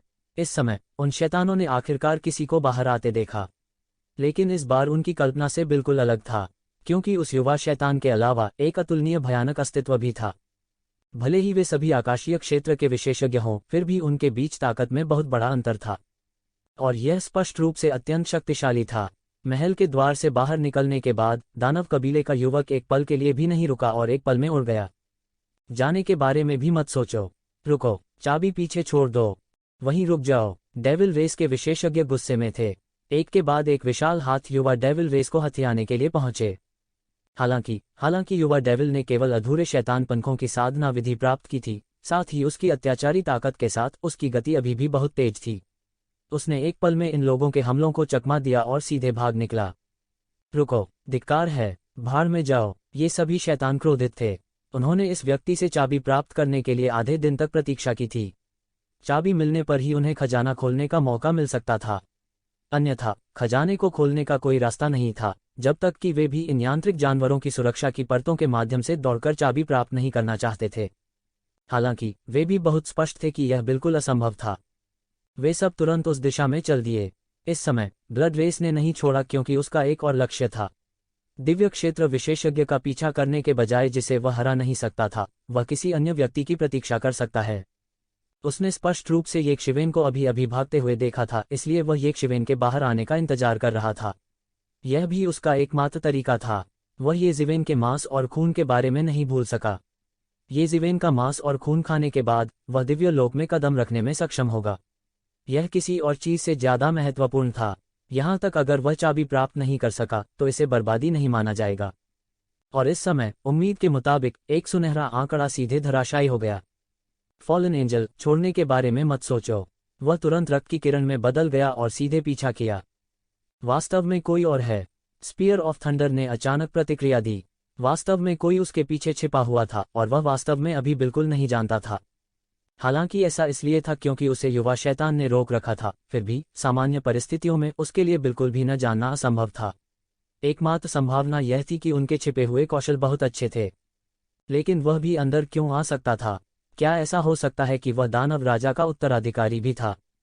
स्पीयर ऑफ थंडर मदद नहीं कर सकता था लेकिन बहुत कुछ सोचता था, लेकिन कोई रास्ता नहीं था। कुंजी के रूप में वह इस महल को बिल्कुल नहीं छोड़ सकता था और वह मदद नहीं कर सकता था, लेकिन थोड़ा नाराज महसूस करता था। दानव राजा के उत्तराधिकारी को लुभाने के लिए जाल बिछाना आसान नहीं था, लेकिन अंत में ऐसा ही हुआ। वह अत्यधिक क्रोधित हुए बिना न रह सका। गर्जन, उसने एक जोर की दहाड़ निकाली जो हिल गई और हलकों में फैल गई। ये सिवेन, जल्दी करो और निकल जाओ, वो ब्लड रेस फिर से जोर पकड़ रही है। येमो ने झट से याद दिलाया। येजिवेन ने एक नज़र देखा और निश्चित रूप से उसके पीछे की खूनी रोशनी ने बारीकी से उसका पीछा किया। इस ब्लड रेस की मूवमेंट तकनीक जाहिर तौर पर बहुत शानदार थी। हालांकि इसकी तुलना शैतान के पंखों से नहीं की जा सकती थी, फिर भी यह बहुत ही शानदार था और उसका क्षेत्र येजिवेन की तुलना में बहुत अधिक था। येजिवेन को पूरी तरह से कुचल रहा था, इसलिए वह बिना जाने दिए केवल येजिवेन का पीछा कर सकता था। धिक्कार है, यह वास्तव में एक हड्डी कीड़ा है। येजिवेन शाप दिए बिना न रह सकी। उसके पीछे शैतान के पंख लगातार फड़फड़ा रहे थे। अब मुझे निश्चित रूप से कुंजी नहीं मिल सकती है। यहाँ तक अगर मेरे पास यांत्रिक जानवरों की घेराबंदी को तोड़ने की क्षमता है तो यह बेकार है। स्पीयर ऑफ थंडर की भावना कई सालों से पैदा हुई है और कई सालों तक खेती भी की है। उसकी साधना कुछ ऐसी नहीं है जिसकी मैं अभी तुलना कर सकता हूँ। जब तक मैं दिव्य अस्तित्व के क्षेत्र में कदम नहीं रखता, मेरे लिए उसका विरोधी होना असंभव है, येजिवेन ने कहा। येजिवेन बहुत स्पष्ट थे कि दिव्य अस्तित्व क्षेत्र के बाद दिव्य अस्तित्व क्षेत्र था और दिव्य अस्तित्व क्षेत्र को दिव्य अस्तित्व क्षेत्र के प्रारंभिक चरण में विभाजित किया गया था। दिव्य अस्तित्व क्षेत्र के मध्य चरण, दिव्य अस्तित्व के बाद के चरण दायरे और के शिखराकाशीय प्राणी क्षेत्र। यह स्पीयर ऑफ थंडर पहले ही दिव्य अस्तित्व क्षेत्र के शिखर पर पहुंच चुका था। जब तक वह दिव्य प्राणी क्षेत्र में कदम नहीं रखता, उसके लिए यह संभव हो सकता है कि वह वास्तव में स्पीयर ऑफ थंडर के साथ संघर्ष करे। लेकिन वह अब केवल दिव्य प्राणी क्षेत्र के 5वें स्तर पर था। यदि वह दिव्य सत्ता के दायरे में कदम रखना चाहता है तो वह नहीं जानता कि इसमें कितना समय लगेगा। थोड़े समय में यह असंभव था। मेरे पास दूसरा रास्ता है, येमो ने कहा। हालांकि फिलहाल स्पीयर ऑफ थंडर से निपटने का कोई तरीका नहीं हो सकता है। एक और तरीका है इस खजाने के घर में। स्पीयर ऑफ थंडर के अलावा दानव राजा ने भी इसी तरह के कुछ उपकरणों को दफन किया था। हालांकि वे चाबियां नहीं हैं, वे भी अतीत में दानव राजा द्वारा बलिदान रूप से परिष्कृत किए गए थे। जब तक आप इन उपकरणों को प्राप्त कर सकते हैं, तब तक आपके पास खजाना घर खोलने का एक तरीका है। अन्य उपकरणों के बारे में क्या? येजिवेन ने पूछा। ठीक है, वे 9 अंडरवर्ल्ड रॉयल फ्लैग, एंजल की तलवार, स्पीयर ऑफ थंडर और ब्लेड ऑफ फ्यूरी हैं। ये उपकरण स्पीयर ऑफ थंडर के अलावा जो सीधे खजाने के घर की गहराई तक ले जा सकते हैं। दूसरों के पास भी खजाने के घर में प्रवेश करने का अवसर है, लेकिन कुछ मोड़ और मोड़ से गुजरना पड़ सकता है, येमो ने कहा। इस तरह की स्थिति कुछ ऐसी है जिसके बारे में मैंने पहले कभी नहीं सोचा था, लेकिन सौभाग्य से उसे यह अवसर नहीं मिला। यह हमारा अवसर है। उसकी ताकत आपसे बहुत मजबूत है। यदि आप वास्तव में अभी कुंजी के लिए लड़े हैं तो आप नहीं हो सकते उनके विरोधी। यह सभी के लिए उसी शुरुआती बिंदु पर लौटने का एक अच्छा अवसर है। अब सबसे महत्वपूर्ण बात यह है कि हमारे पीछे पिशाच से कैसे छुटकारा पाया जाए। हमें उसे अपने पीछे नहीं आने देना चाहिए, अन्यथा सब कुछ व्यर्थ हो जाएगा, येजिवेन ने कहा। हुश, उनका फिगर बेहद तेजी से उड़ने लगा। यह ऐसा था जैसे वह शून्य में घूम रहा हो। एक पल में वह पहले ही पूरे शून्य को पार कर चुका था। उसके पीछे रक्तवंश दृढ़ था। यह सीधे उसका पीछा किया और उसे जाने नहीं दिया। पतित परी, मत जाओ, तुम बच नहीं सकते। आज्ञाकारी रूप से मेरे रक्त का भोजन बन जाओ। पीछे से पिशाच की लालची आवाज आई, भाड़ में जाओ। ये जिवेन सीधे मुड़े और फिर अचानक उनके हाथ में एक बड़ी लंबी कृपाण दिखाई दी। कृपाण की चांदी सफेद सतह ने अंतहीन हिंसक आभा बिखेर दी, तुरंत सीधे ऊपर जा रही थी। फिर अनगिनत आध्यात्मिक ऊर्जा सीधे उसके द्वारा अवशोषित कर ली गई, सीधे उसके हाथ में लंबे कृपाण की ओर एकत्रित हो गई। बूम! लंबे कृपाण ने एक भयानक कृपाण प्रकाश को गिरा दिया, सीधे बाहर निकल गया, ऊर्जा की एक विशाल धार में बदल गया, जमकर नीचे गिर गया। पिशाच बुरी तरह से चिल्लाया, उसका पूरा बायां हाथ मौके पर ही कट गया, सीधे खून के रंग की ऊर्जा के द्रव्यमान में विस्फोट हो गया। वह मदद नहीं कर सकता था लेकिन पीला पड़ गया था, और उसका पहले से ही बहुत पीला चेहरा और भी पीला हो गया था। उसे उम्मीद नहीं थी कि ऐसा भयानक मार्शल इंस्ट्रूमेंट होगा। उसकी गति पहले से ही काफी तेज थी, लेकिन फिर भी वह इस कृपाण के नीचे लगभग मर गया। बस एकमात्र घास, और वह लगभग अपना जीवन खो बैठा। अगर वह इसे छूता तो यह भयानक होता। वह केवल असहाय रूप से ये जीवेन को भागते हुए देख सकता था, हालांकि वह यह भी जानता था कि ये सिवेन के पास केवल इस कृपाण का उपयोग करने की क्षमता हो सकती है, लेकिन उसने जोखिम लेने की हिम्मत नहीं की, क्योंकि यह उसके जीवन के साथ एक जुआ था। अगर ये शिवेन के पास दूसरी कृपाण का उपयोग करने की क्षमता होती और वह समय रहते इसे चकमा नहीं दे पाता, तो उसे उसी जगह काट दिया जाएगा जैसे उसकी बाँह। यह सोचकर वह केवल ये जिवेन की भागती हुई आकृति को एक उदास अभिव्यक्ति के साथ देख सकता था, धीरे धीरे गायब हो रहा था। उसका टूटा हुआ हाथ धीरे धीरे वापस आ गया, लेकिन उसका चेहरा असामान्य रूप से पीला पड़ गया था और उसका पूरा शरीर पूरी तरह से गीला हो गया था, लगातार सांस लेने के लिए हौंफ रहा था। अभी अभी वह लगभग मर ही गया था, बस थोड़ा सा और, बस थोड़ा सा और वह समाप्त हो जाएगा। इस पिशाच से छुटकारा पाने के बाद येजिवेन ने राहत की सांस ली। यह पिशाच सही था, येजिवेन के पास केवल इस स्लैश को लॉन्च करने की शक्ति थी। उसके पास अभी भी इमेजेंस इमोर्टल एक्सटर्मिनेटिंग सेबर को नियंत्रित करने की शक्ति नहीं थी। सबसे स्पष्ट अभिव्यक्ति यह थी कि उसे हर स्लैश के लिए अपनी पूरी ताकत लगाने की जरूरत थी। यदि वह इमेजेंस इमोर्टल एक्सटर्मिनेटिंग सेबर की शक्ति का पूरी तरह से उपयोग करना चाहता था, तो उसे अपना सर्वश्रेष्ठ प्रदर्शन करने की आवश्यकता थी। वह सांस लेने के लिए हौंफता रहा और थोड़ी देर के बाद उसकी मार्शल शक्ति धीरे धीरे ठीक हो गई।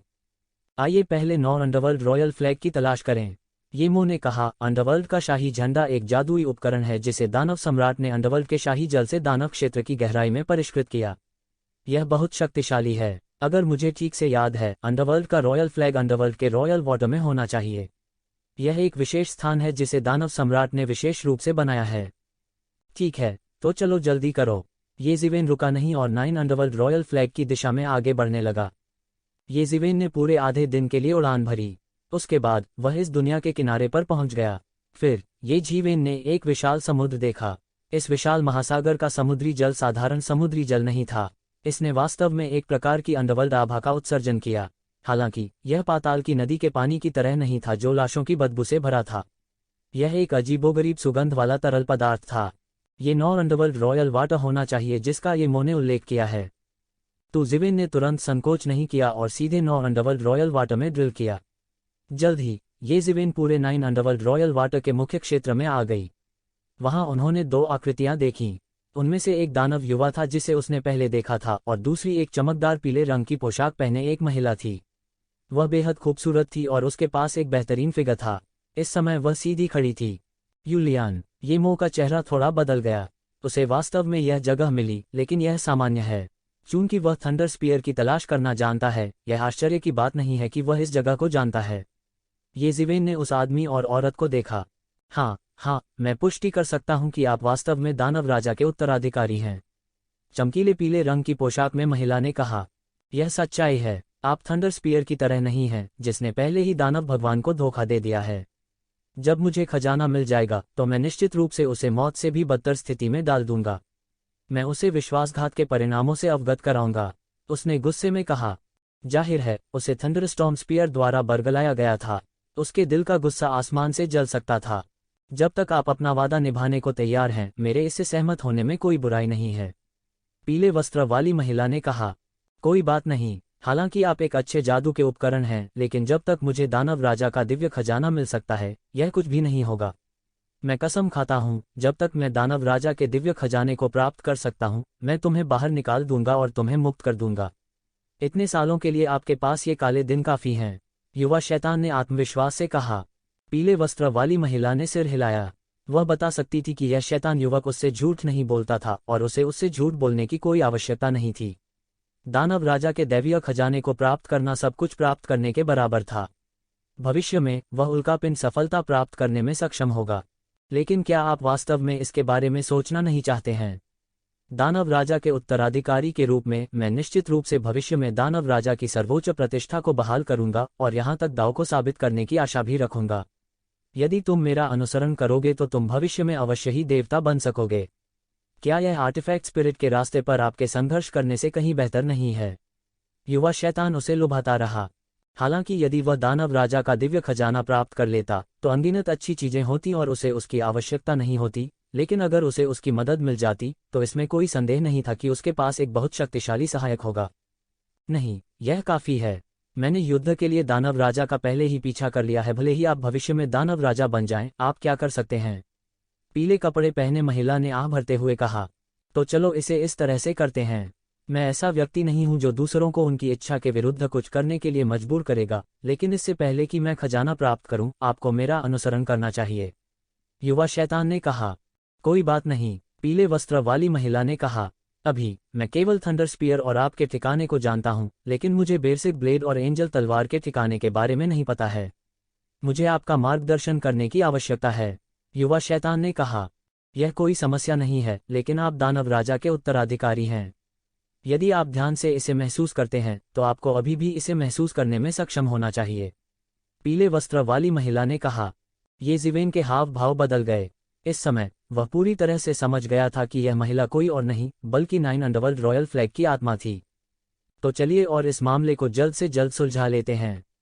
मुझे दिव्य खजाना मिलने के बाद मैं आपको निश्चित रूप से मुक्त कर दूंगा। युवा शैतान ने कहा। यूलियान, 1 मिनट रुको। अचानक एक आवाज सीधे 9 अंडरवर्ल्ड रॉयल वाटर में घुस गई और 2 लोगों के कानों में पड़ी। युवा शैतान का रंग अचानक बदल गया। जब उसने आवाज की दिशा में देखा तो उसने देखा कि एक पतित देवदूत चुपचाप उससे बहुत दूर नहीं आ रहा है। वह मदद नहीं कर सका लेकिन जोर से चिल्लाया, तुम कौन हो?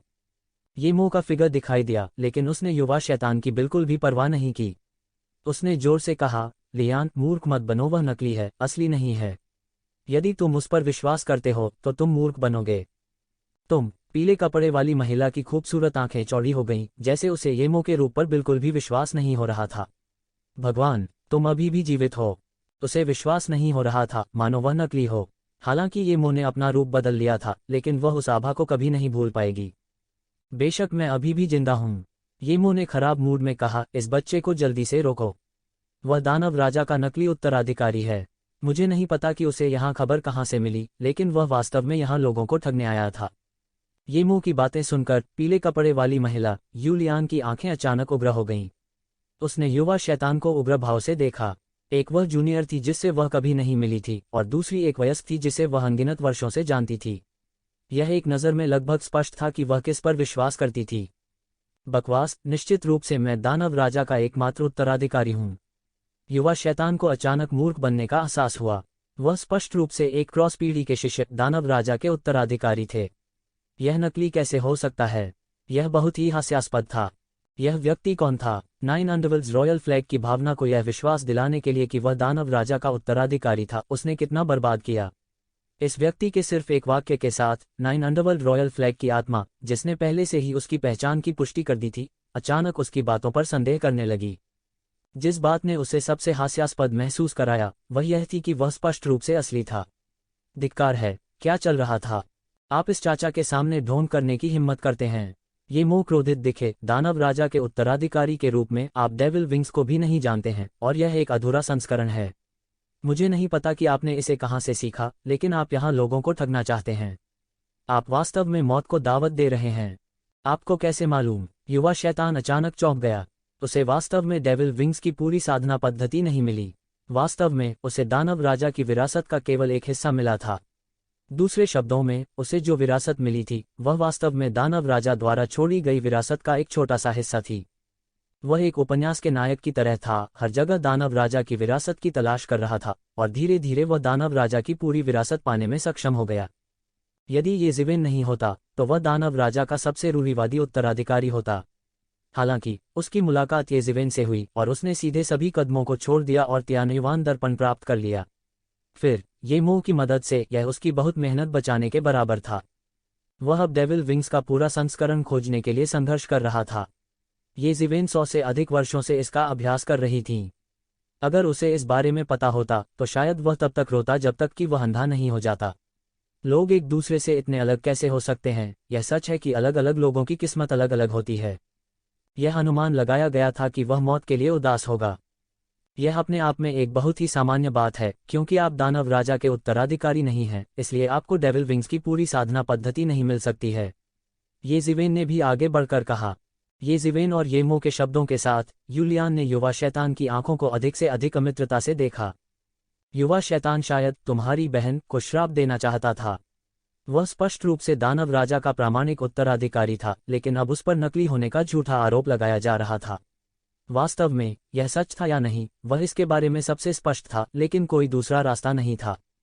यूलियान, उसे मार डालो। उसने वास्तव में दानव राजा के उत्तराधिकारी होने का ढोंग करने की हिम्मत की। यह अपने आप में एक अक्षम्य अपराध है। ये मुंह जोर से चिल्लाया।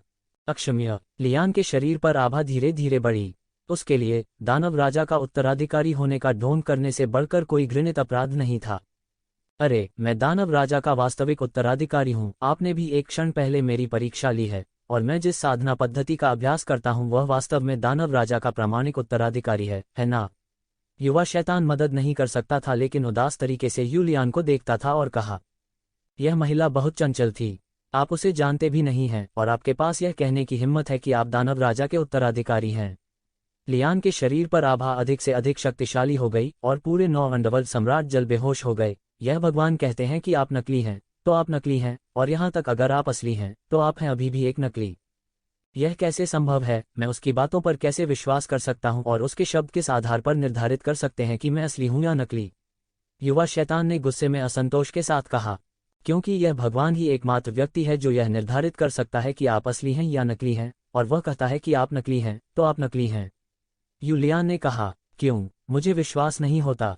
युवा शैतान ने अचानक गुस्से में कहा, तुम्हें अब इस पर विश्वास करने की आवश्यकता नहीं है, क्योंकि यह भगवान कहते हैं कि तुम एक नकली हो, तो तुम्हारा एकमात्र परिणाम पहले से ही निर्धारित किया जा चुका है।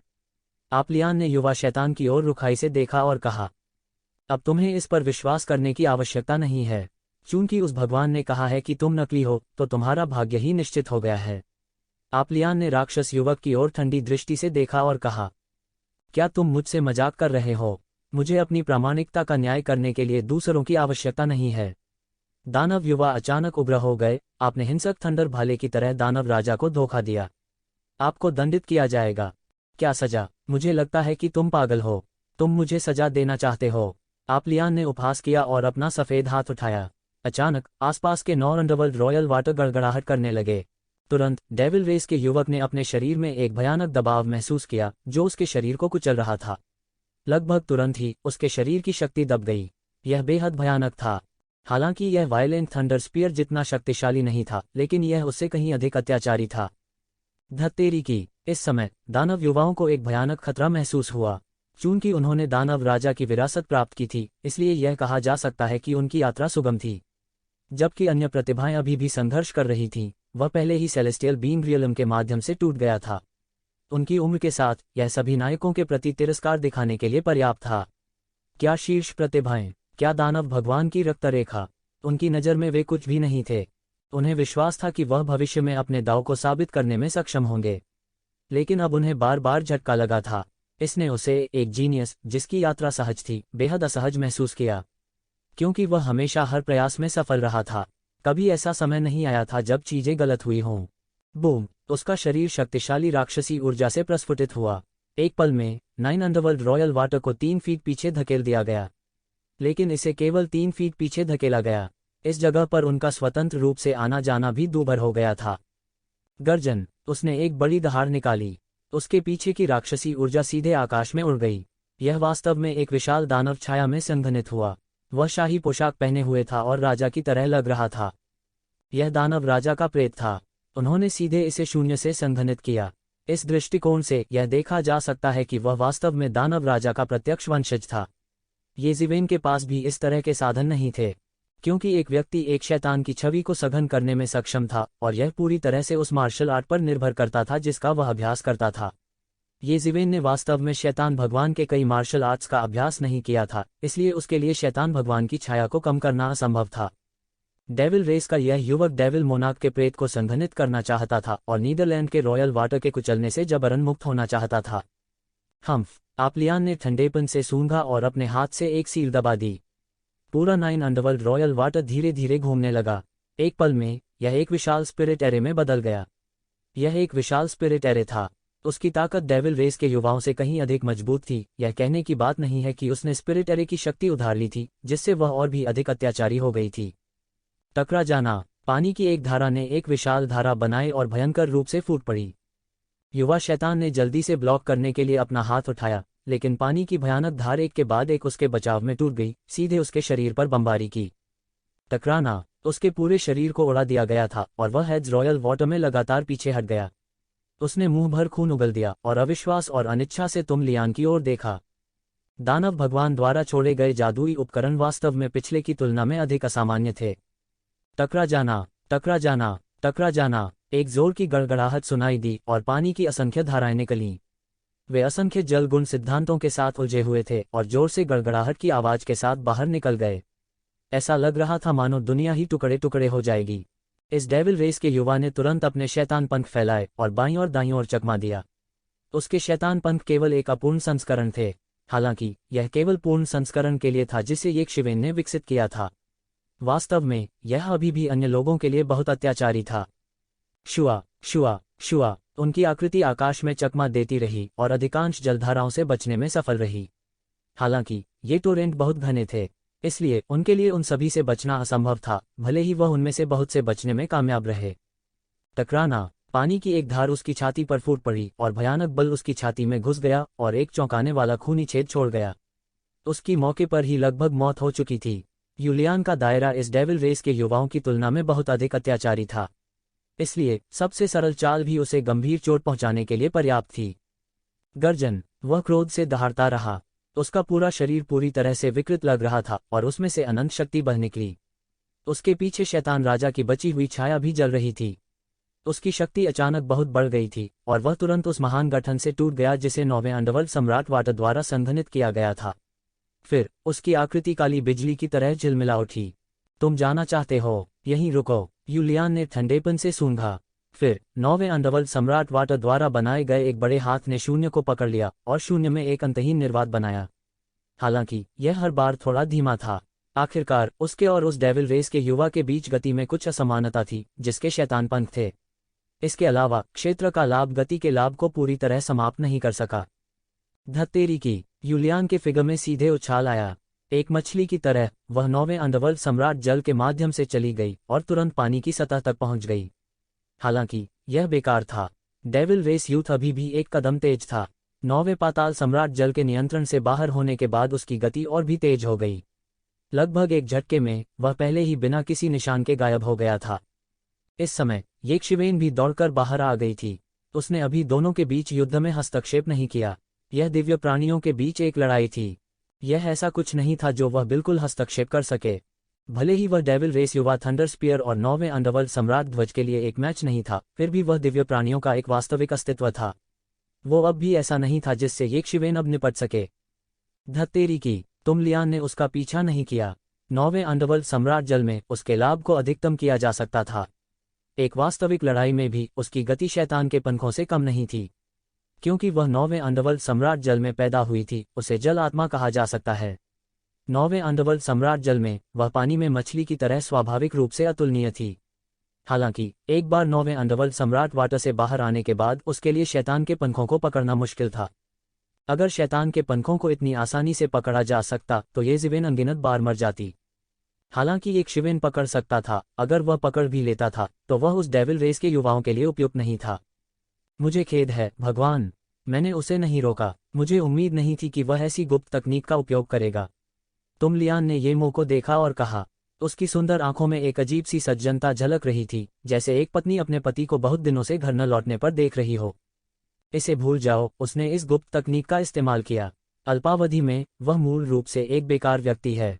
मुझे लगता है कि वह दिव्य क्षेत्र को बनाए भी नहीं रख सकता है। ये मुंह ने कहा।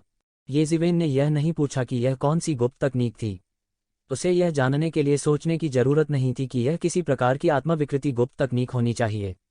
शैतान जाति में इस तरह की गुप्त तकनीक बहुत आम थी क्योंकि शैतान जाति अक्सर भयंकर और क्रूर होती थी। उनके लिए, जब तक वे प्रतिद्वंद्वी को हरा सकते थे, भले ही वे अक्षम थे, यह कुछ भी नहीं था। वास्तव में उन्हें इस पर गर्व भी होगा। भगवान, मैंने आपको कई सालों से नहीं देखा है। आप क्यों हैं? लियान ने येमो को देखा। वह कैसे नहीं देख सकती थी कि येमो गंभीर रूप से घायल है। यह कहा जा सकता है कि वह लगभग अपने जीवन के अंत में था। यह देखना मुश्किल नहीं था। वह अपने चेहरे पर कुछ व्यथित अभिव्यक्ति प्रकट किए बिना नहीं रह सकी। यह कुछ भी नहीं है। यह मेरी जान नहीं ले सकता। येमो ने अपना हाथ हिलाया और उदासीनता से कहा, यह अब जरूरी मामला नहीं है। यह ये ज़िवेन है। यद्यपि वह एक मानव है, वह शैतान राजा का एकमात्र उत्तराधिकारी है जिसे मैंने नियुक्त किया है। हाँ, आपने। लियान ने सिर हिलाया और हाँ कहा। उसे जरा सा भी शक नहीं हुआ। शैतान राजा का उत्तराधिकारी मनुष्य क्यों होगा? जैसा कि उसने अभी कहा, इस दुनिया में वैध उत्तराधिकारी कौन है, यह तय करने के लिए येमो से अधिक योग्य कोई नहीं था। अगर येमो ने हाँ कहा तो वह नहीं था। अगर येमो ने नहीं कहा तो वह नहीं था। नमस्ते, यंग मास्टर, आप। लियान ने आगे बढ़कर कहा। इतना विनम्र होने की आवश्यकता नहीं है, ये ज़िवेन ने झट से कहा। वह कैसे नहीं देख सकता था कि येमो और यू लियान का एक अतीत था। येमो अपने दिल में गुलाम या डरी हुई बिल्ली नहीं थी। इसके बजाय वह एक भाई था। इसलिए यूलियान के प्रति उसका रवैया स्वाभाविक रूप से अलग होगा क्योंकि मामला ऐसा ही था। धन्यवाद, यंग मास्टर, यूलियान ने कहा। उस पर ये ज़िवेन का अच्छा प्रभाव था। इस यंग मास्टर ने दूसरों को धमकाया नहीं था। उसे थोड़ी राहत मिली कि उसने गलत गुरु का अनुसरण नहीं किया। भविष्य में वह शैतान राजा का उत्तराधिकारी होगा। आपको भविष्य में उसकी सहायता करनी होगी। भविष्य में जब वह अपना दांव सिद्ध करेगा तो आपको स्वाभाविक रूप से लाभ होगा। येमो ने जितना हो सके शांत स्वर में कहा। यूलियान, मैं पूछना चाहता हूं कि क्या चल रहा है। मैं मूल रूप से उसे यहाँ डेविल किंग के दिव्य खजाने को विरासत में लाने के लिए लाया था। कौन जानता था कि हिंसक थंडर भाला वास्तव में एक उपकरण भावना प्रकट करता है। इसके अलावा यह हठपूर्वक विरोध करने और शैतान राजा की व्यवस्था को धोखा देने का इरादा रखता है। येमो ने पूछा, क्या आपने हिंसक थंडर भाला देखा है? यहाँ तक एंजल्स की तलवार और बेरसिक ब्लेड भी उसके लिए कोई मुकाबला नहीं है। वह बहुत महत्वाकांक्षी और महत्वाकांक्षी है। वह शैतान राजा के दिव्य खजाने को अपनी ताकत से खोलना चाहता है और बेड़ियों से पूरी तरह से छुटकारा पाना चाहता है। उसने पहले ही शैतान राजा के साथ विश्वासघात किया है, प्रभु के साथ विश्वासघात किया है और उसके साथ विश्वासघात किया है। वह वास्तव में मरने के योग्य है। तुम, लियान ने अपने दांत पीसकर कहा। यह सही है। वास्तव में बहुत समय पहले हिंसक थंडर स्पीयर पहले ही दुर्घटना से बदल गया था। वह खुद शैतान राजा द्वारा प्रिमोडियल डिवाइन थंडर के साथ जाली था। वह असाधारण पैदा हुआ था और खेती करने के बाद वह छलांग और सीमा से आगे बढ़ा। हालांकि मैं उससे कई साल पहले बदल गया था, मेरी वर्तमान खेती अभी भी उसके द्वारा दबी हुई है। इतना ही नहीं, स्वॉर्ड ऑफ एंजल्स और ब्लेड ऑफ फ्यूरी भी उनका मुकाबला नहीं है। यहाँ तक एंजल्स की तलवार की टूल स्पिरिट को भी उसके द्वारा धोखा दिया गया था। महल में प्रवेश करने के बाद यह गंभीर रूप से घायल हो गया और भाग निकला। कुछ ही समय बाद यह पूरी तरह से गायब हो गया। टूल स्पिरिट को जन्म देना बेहद मुश्किल था। खेती करना और भी कठिन था।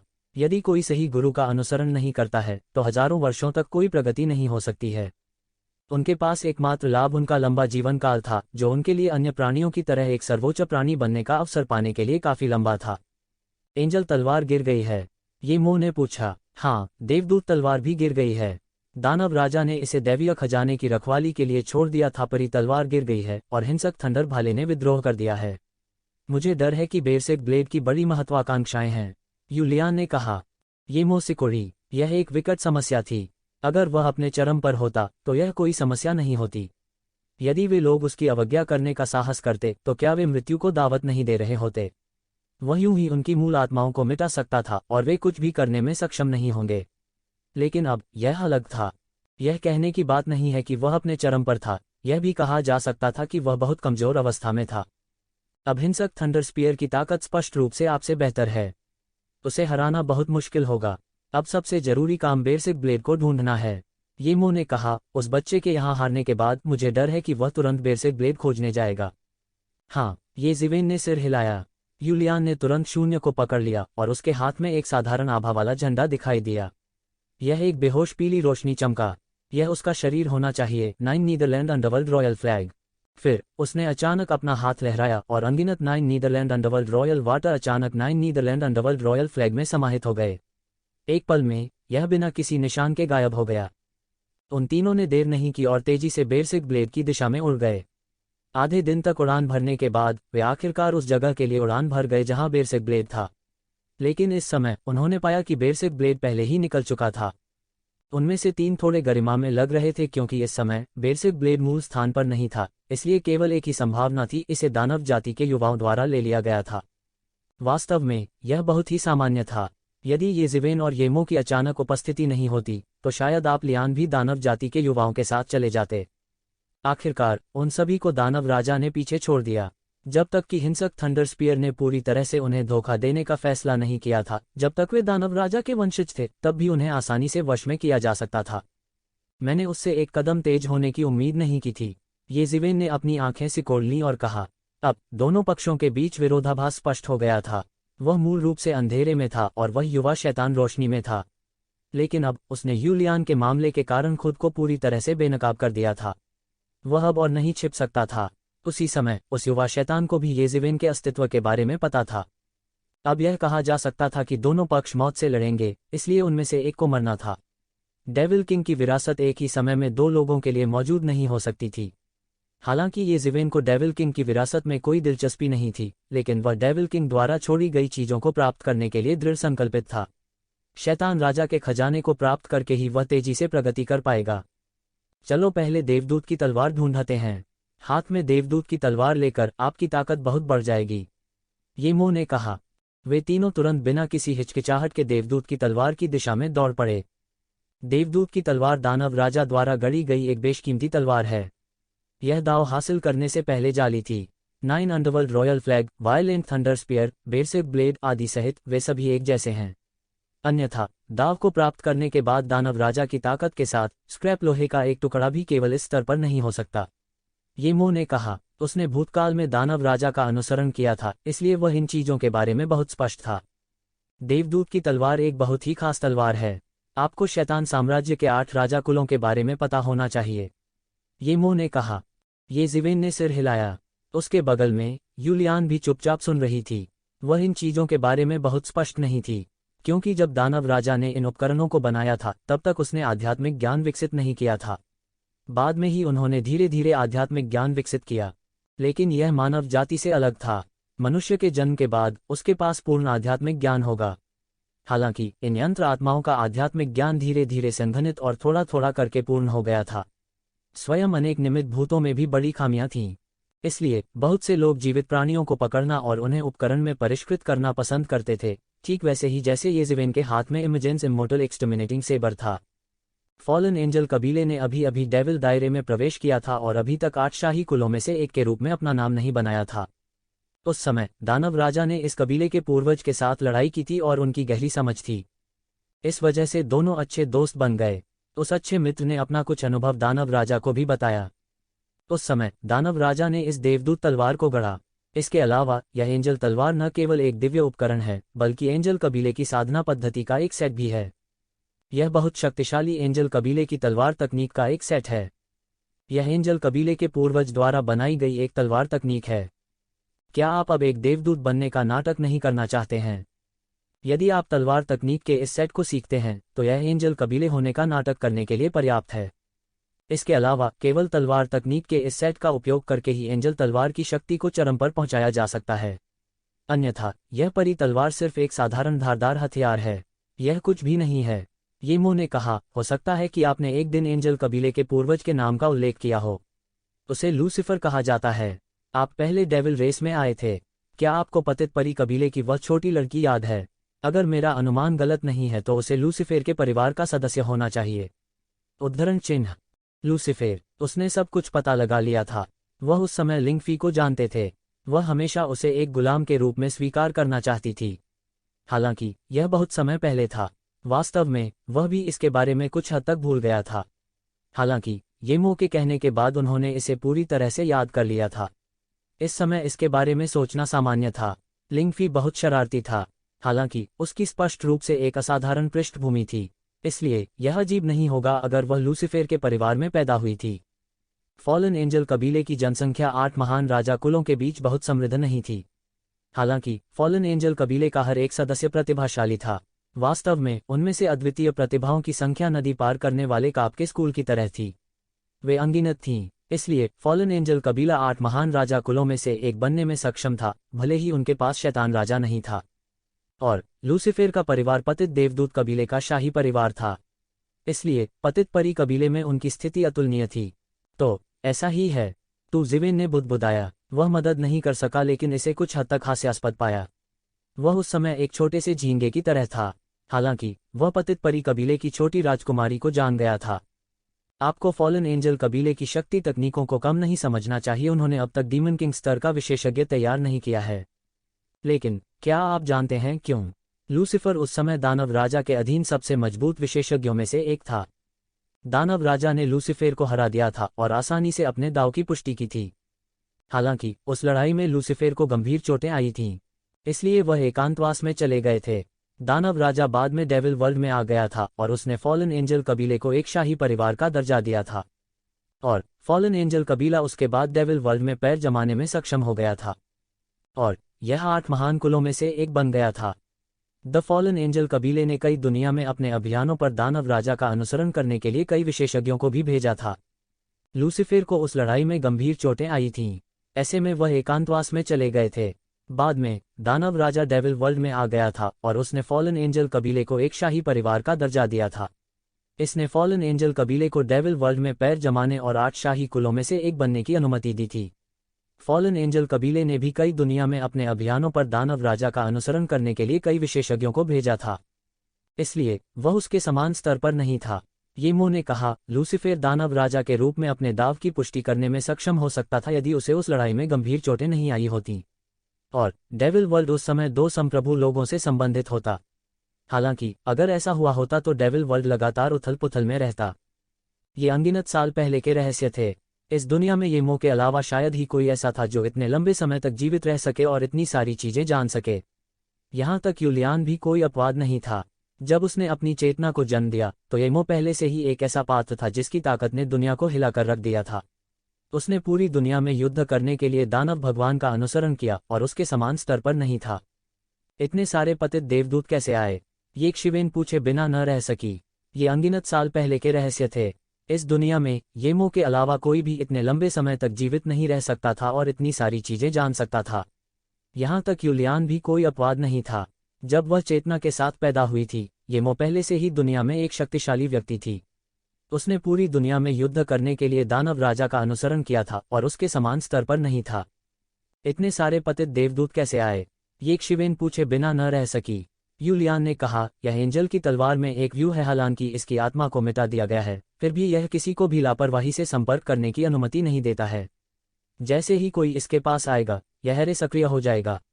आप इन गिरे हुए स्वर्गदूतों को तोड़कर केवल देवदूत की तलवार की मान्यता और मान्यता प्राप्त कर सकते हैं। मैं इसके बारे में कुछ नहीं कर सकता। येजिवेन ने इस दृश्य को देखा और खुद को थोड़ा चकित हुए बिना नहीं रह सकी। आकाश में सैकड़ों पतित देवदूत लगातार मंडरा रहे थे और एक एक करके वे उसकी ओर इस तरह दौड़े जैसे कि वे उसे मारना चाहते हों। उन्होंने एंजल मैट्रिक्स का गठन किया, जो बहुत ही भयानक था। अचानक येजिवेन एंजल मैट्रिक्स की सीमा से जल्दी से पीछे हट गई। धिक्कार है, वहां सैकड़ों पतित देवदूत हैं, मैं उन सभी को कैसे मार सकता हूं? येजिवेन सिरदर्द के साथ कहने के अलावा और कुछ नहीं कर सकती थी। यही एक रास्ता है। अगर देवदूत की तलवार की कलात्मक भावना अभी भी यहाँ थी तो उसे आत्मसमर्पण करने में सक्षम होना चाहिए था।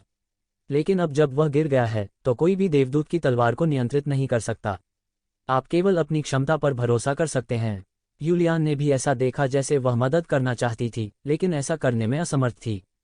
वास्तव में यदि वह भी गिरती है तो येजिवेन को 9 अंडरवर्ल्ड सम्राट के मैट्रिक्स से गुजरना होगा। यदि वह 9 अंडरवर्ल्ड सम्राट के मैट्रिक्स को वश में करना चाहता है, जो बहुत कठिन था।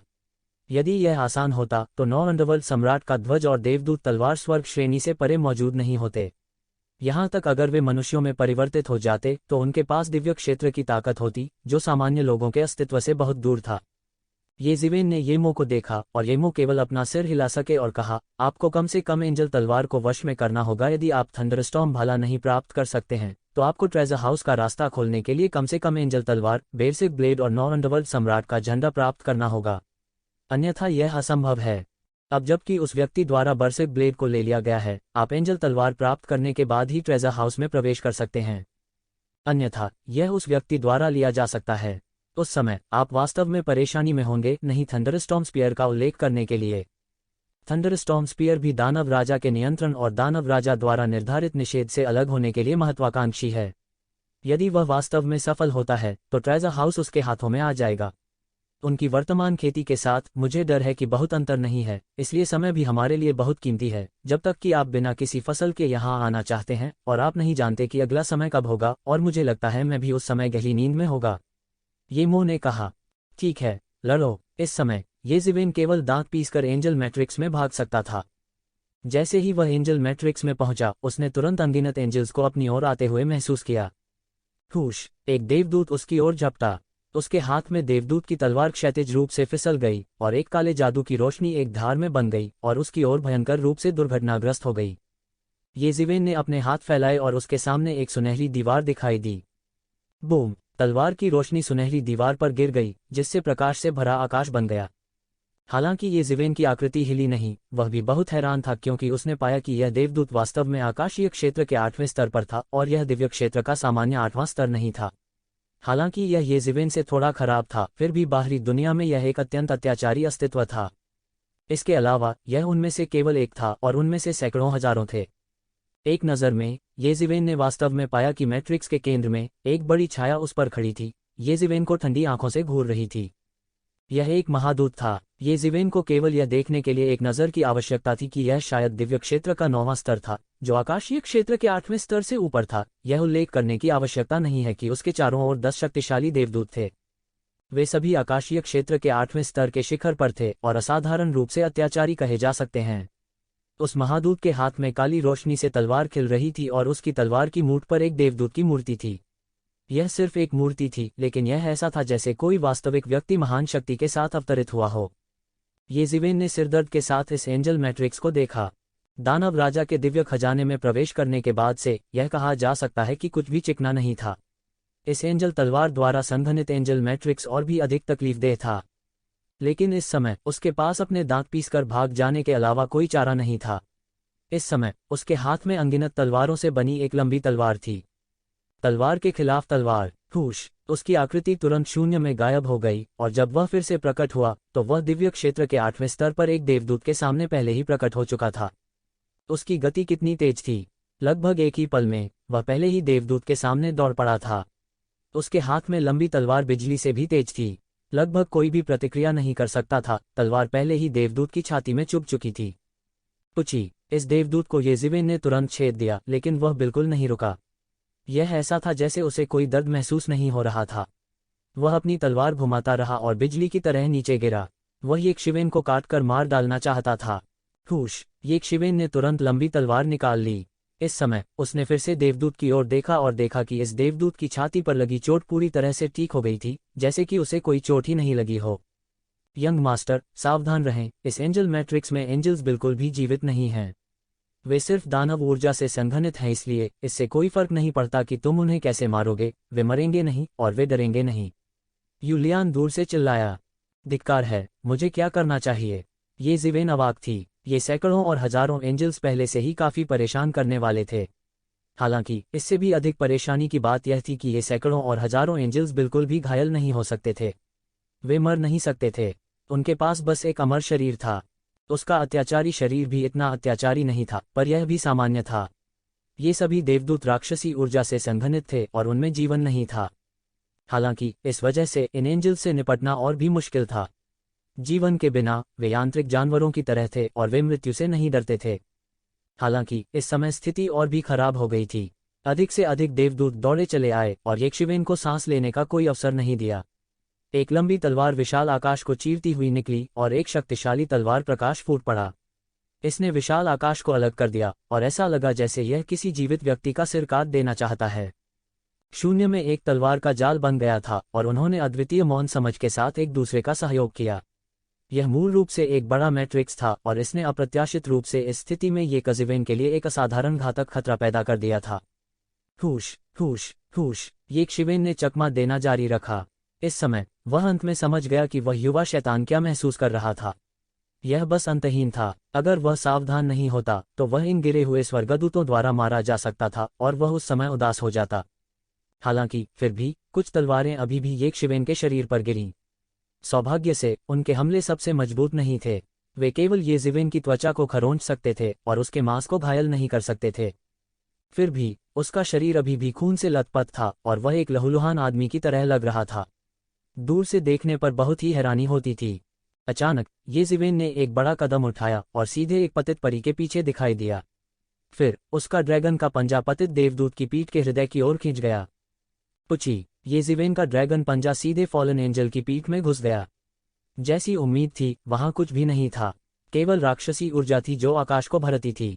राक्षसी ऊर्जा, राक्षसी ऊर्जा। ऐसा लगता था कि येशिवेन को अचानक कुछ पता चला है और वह खुशी से पागल हो गया। चूंकि यह राक्षसी ऊर्जा है तो इसे बदलना और अवशोषित करना संभव होना चाहिए। यह बहुत अच्छा है, येशिवेन ने उत्साह से कहा।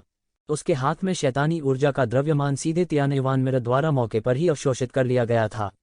फिर त्यानयुवान मिरर ने धीरे धीरे इसे उस सार में बदल दिया जिसकी येशिवेन को जरूरत थी।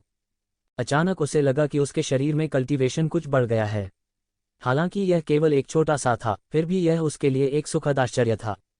उसने आखिरकार इन पतित स्वर्गदूतों से निपटने का एक तरीका सोचा था जो राक्षसी ऊर्जा से संघनित थे। चूंकि वे सभी राक्षसी ऊर्जा से सघन थे, इसलिए उन्हें पूरी तरह से अवशोषित करना होगा।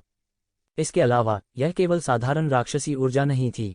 इसके बजाय एंजल की तलवार ने वर्षों में अनगिनत बार जिस राक्षसी ऊर्जा को परिष्कृत किया था वह अत्यंत शुद्ध थी। यह सामान्य शैतानी ऊर्जा से 100 गुना अधिक शुद्ध थी। येशिवेन ने केवल थोड़ा सा ही आत्मसात किया और उसने महसूस किया कि उसकी खेती थोड़ी बढ़ गई थी। वह तुरंत बहुत खुश हो गया और वह जल्दी से दूसरे पतित स्वर्गदूतों को मारने चला गया। हालांकि भले ही उसने इन पतित स्वर्गदूतों से निपटने का एक तरीका खोज लिया था, फिर भी यह बहुत कठिन था। ऐसा इसलिए था क्योंकि ये पतित देवदूत कम से कम दिव्य क्षेत्र के 8वें स्तर के विशेषज्ञ थे। उनके बीच दिव्य क्षेत्र के 9वें स्तर पर भयानक विशेषज्ञ भी थे। यहां तक आकाशीय क्षेत्र के 8वें स्तर पर साधारण पतित देवदूत भी येशिवेन से ज्यादा कमजोर नहीं थे। उनका फायदा उठाना इतना आसान नहीं था। इस समय येशिवेन, जो पूरी तरह से प्रक्रिया में डूबी हुई थी, इतनी परवाह नहीं कर सकती थी। वह हठपूर्वक इन गिरे हुए स्वर्गदूतों को घायल करना जारी रखता था, उनकी शैतानी ऊर्जा को अवशोषित करता था और फिर उसे उस सार में बदल देता था जिसकी उसे आवश्यकता थी। थोड़ा थोड़ा करके वह चींटी की तरह चलता फिरता घर था। हालांकि यह बहुत धीमा था, उसका हर कदम बहुत ठोस था। येशिवेन का क्षेत्र मूल रूप से दिव्य क्षेत्र के केवल 5वें स्तर पर था। उन्होंने अभी अभी अपनी खेती को समेकित किया था, इसलिए अभी भी बहुत सुधार की गुंजाइश थी। वे निरंतर उठने के आनंद में भी डूबे हुए थे। इन पतित देवदूतों से लगातार लड़ने की प्रक्रिया में समय बीत गया। जब तक उसने पहले पतित देवदूत को मार डाला तब तक उसे संरचना को तोड़ते हुए पूरा 1 महीना हो चुका था। इस अवधि के दौरान उन्हें कई खतरों का सामना करना पड़ा और वे कई बार इन भावनाहीन पतित स्वर्गदूतों द्वारा लगभग मारे गए। पहले पतित देवदूत को मारने के बाद येशिवेन ने उसकी शक्ति को अवशोषित कर लिया और उसकी साधना बढ़ गई। इसके बाद सब कुछ काफी आसान हो गया।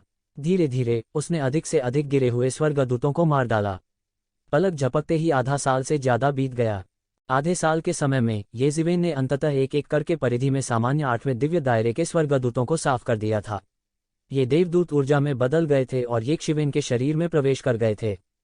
वध के आधे साल और सैकड़ों गिरे हुए स्वर्गदूतों के योगदान ने सफलतापूर्वक येशिवेन को एक झटके में 5वें आकाशीय क्षेत्र के शिखर पर कदम रखने की अनुमति दी थी। वह 6ठे आकाशीय क्षेत्र में कदम रखने से थोड़ा ही दूर था, लेकिन वह अभी भी थोड़ा दूर था। इस समय उसके सामने केवल 11 अत्याचारी देवदूत थे। आकाश क्षेत्र के 8वें स्वर्ग के शिखर पर 10 स्वर्गदूतों के अलावा एक अत्याचारी और भयानक आभा वाला एक देवदूत नेता भी था। यद्यपि यह शैतानी ची से संघनित था, वास्तव में यह आकाश क्षेत्र के 9वें स्वर्ग के सामान्य विशेषज्ञों की तुलना में कहीं अधिक भयानक था। वास्तव में पतित देवदूत भी एक प्रसिद्ध मजबूत जाति थी। उनमें से कोई भी उसी क्षेत्र के सामान्य स्वामी से कहीं बेहतर था। उनके खिलाफ जीतना बहुत मुश्किल था। हालांकि येशिवेन ने परवाह नहीं की, क्योंकि उसे पहले से ही राक्षस और सनकी कहा जा चुका था। जो काम सामान्य लोग नहीं कर सकते थे, इसका मतलब यह नहीं था कि वह ऐसा नहीं कर सकते थे। ये मो और यूलियान दूरी में थे। वे दोनों पिछले 6 महीनों से येशिवेन का इंतजार नहीं कर रहे थे। उल्टे वे उस शैतान युवक की तलाश में निकले थे। उन्हें डर था कि शैतान राजा के खजाने को छीनने के लिए उसने कुछ तरकीबें इस्तेमाल की हैं। पर अंत में बहुत देर तक खोजने के बाद परिणाम यह हुआ कि वह पहले ही निकल चुका था। उन्हें यहाँ कई झटके लगे थे, इसलिए उनके पास खजाना घर हासिल करने का कोई रास्ता नहीं था। हालांकि उन तीनों ने स्पष्ट कर दिया था कि उन्हें लौटने में देर नहीं लगेगी। आखिरकार कोई भी ऐसे खजाने के घर पर आकस्मिक रूप से हार नहीं मानेगा। हालांकि वह अस्थायी रूप से चला गया था, शायद वह अस्थायी रूप से छिप गया था, इसलिए येशिवेन अपने गार्ड को बिल्कुल भी निराश नहीं कर सकता था। इस आधे साल के समय में वे शक्तिशाली स्वामी जिन्होंने समाचार सुना और यहाँ आए, उन्हें वास्तव में कुछ भी नहीं मिला और वे वास्तव में इतने यांत्रिक जानवरों से निपट नहीं सकते थे, इसलिए वे केवल हार मानने का विकल्प चुन सकते थे। उसके बाद येमो ने सीधे स्पेस टाइम नोड को बंद कर दिया ताकि वे अब अंदर ना आ सकें। उसके बाद येजिवेन के अलावा शायद केवल वही व्यक्ति अंदर आ सकता था। बड़े अफसोस की बात है, अगर मैं बेसिक ब्लेड प्राप्त कर सकता हूं और इसे 3 खगोलीय उपकरणों की शक्ति के साथ जोड़ सकता हूं, तो यह यहाँ की जगह को सील करने के लिए पर्याप्त होगा। यहाँ तक अगर उसके पास सही तरीका है तो भी वह अंदर नहीं आ पाएगा। फिर आपको चिंता करने की जरूरत नहीं है, आप अपना समय ले सकते हैं और खजाने में सब कुछ ले सकते हैं। लेकिन अगर आप देवदूत की तलवार प्राप्त कर सकते हैं तो नीदरलैंड के शाही ध्वज द्वारा इस स्थान के नियंत्रण के साथ आपको उनके चुपके से घुसने की चिंता नहीं करनी होगी। न केवल आप किसी भी समय अंतरिक्ष को खोल सकते हैं, बल्कि आप कर सकते हैं दूसरों के प्रवेश करने पर भी तुरंत पता चल जाता है। इस समय उसके अलावा कोई और अंदर नहीं आ सकता है और अंदर आने की क्षमता नहीं रखता है। यह 2 कलाकृतियों पर कब्जा करने का फायदा है, अन्यथा यह हम होंगे जो अब निष्क्रिय हैं, वे नहीं। सौभाग्य से वह अपनी बुद्धि से डर गया लगता है और शायद अब ठीक हो रहा है, नहीं तो स्थिति इससे कहीं ज्यादा खराब होगी। इसलिए येजिवेन को देवदूत की तलवार और भी अधिक प्राप्त करनी थी। एंजल की तलवार प्राप्त करके ही वह वास्तव में पहल को समझ सकता था। एंजल की तलवार और 9 अंडरवर्ल्ड रॉयल फ्लैग के साथ वह किसी भी समय इस स्थान में प्रवेश कर सकता था और सीधे अंतरिक्ष को फाड़ सकता था। उसे अब यहाँ नहीं आना पड़ता था। बेशक अगर वह थंडरस्टॉर्म स्पीयर को नियंत्रित कर सकता है तो वह सीधे खजाने के घर की गहराई में प्रवेश कर सकता है।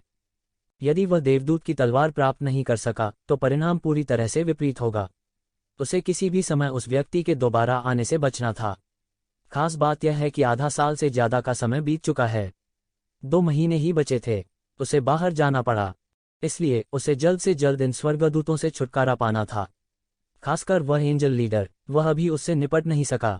हालांकि एंजल तलवार को वश में करने के लिए उसे एंजल एरे को तोड़ना पड़ा। अन्यथा यदि आप लियान ने कार्रवाई की तो एंजल तलवार की शेष तलवार की आत्मा उग्र रूप से विरोध करेगी। फिर वर्तमान लाइनअप अब पहले जैसा नहीं रहेगा। येशिवेन को एंजल तलवार से छुटकारा पाना था। मौजूदा लाइनअप भी येजिवेन के लिए एंजल की तलवार की परीक्षा थी। यह एक सहज परीक्षण था। ऐसा नहीं लगता था कि यूलियान खुद निर्णय ले सकती है।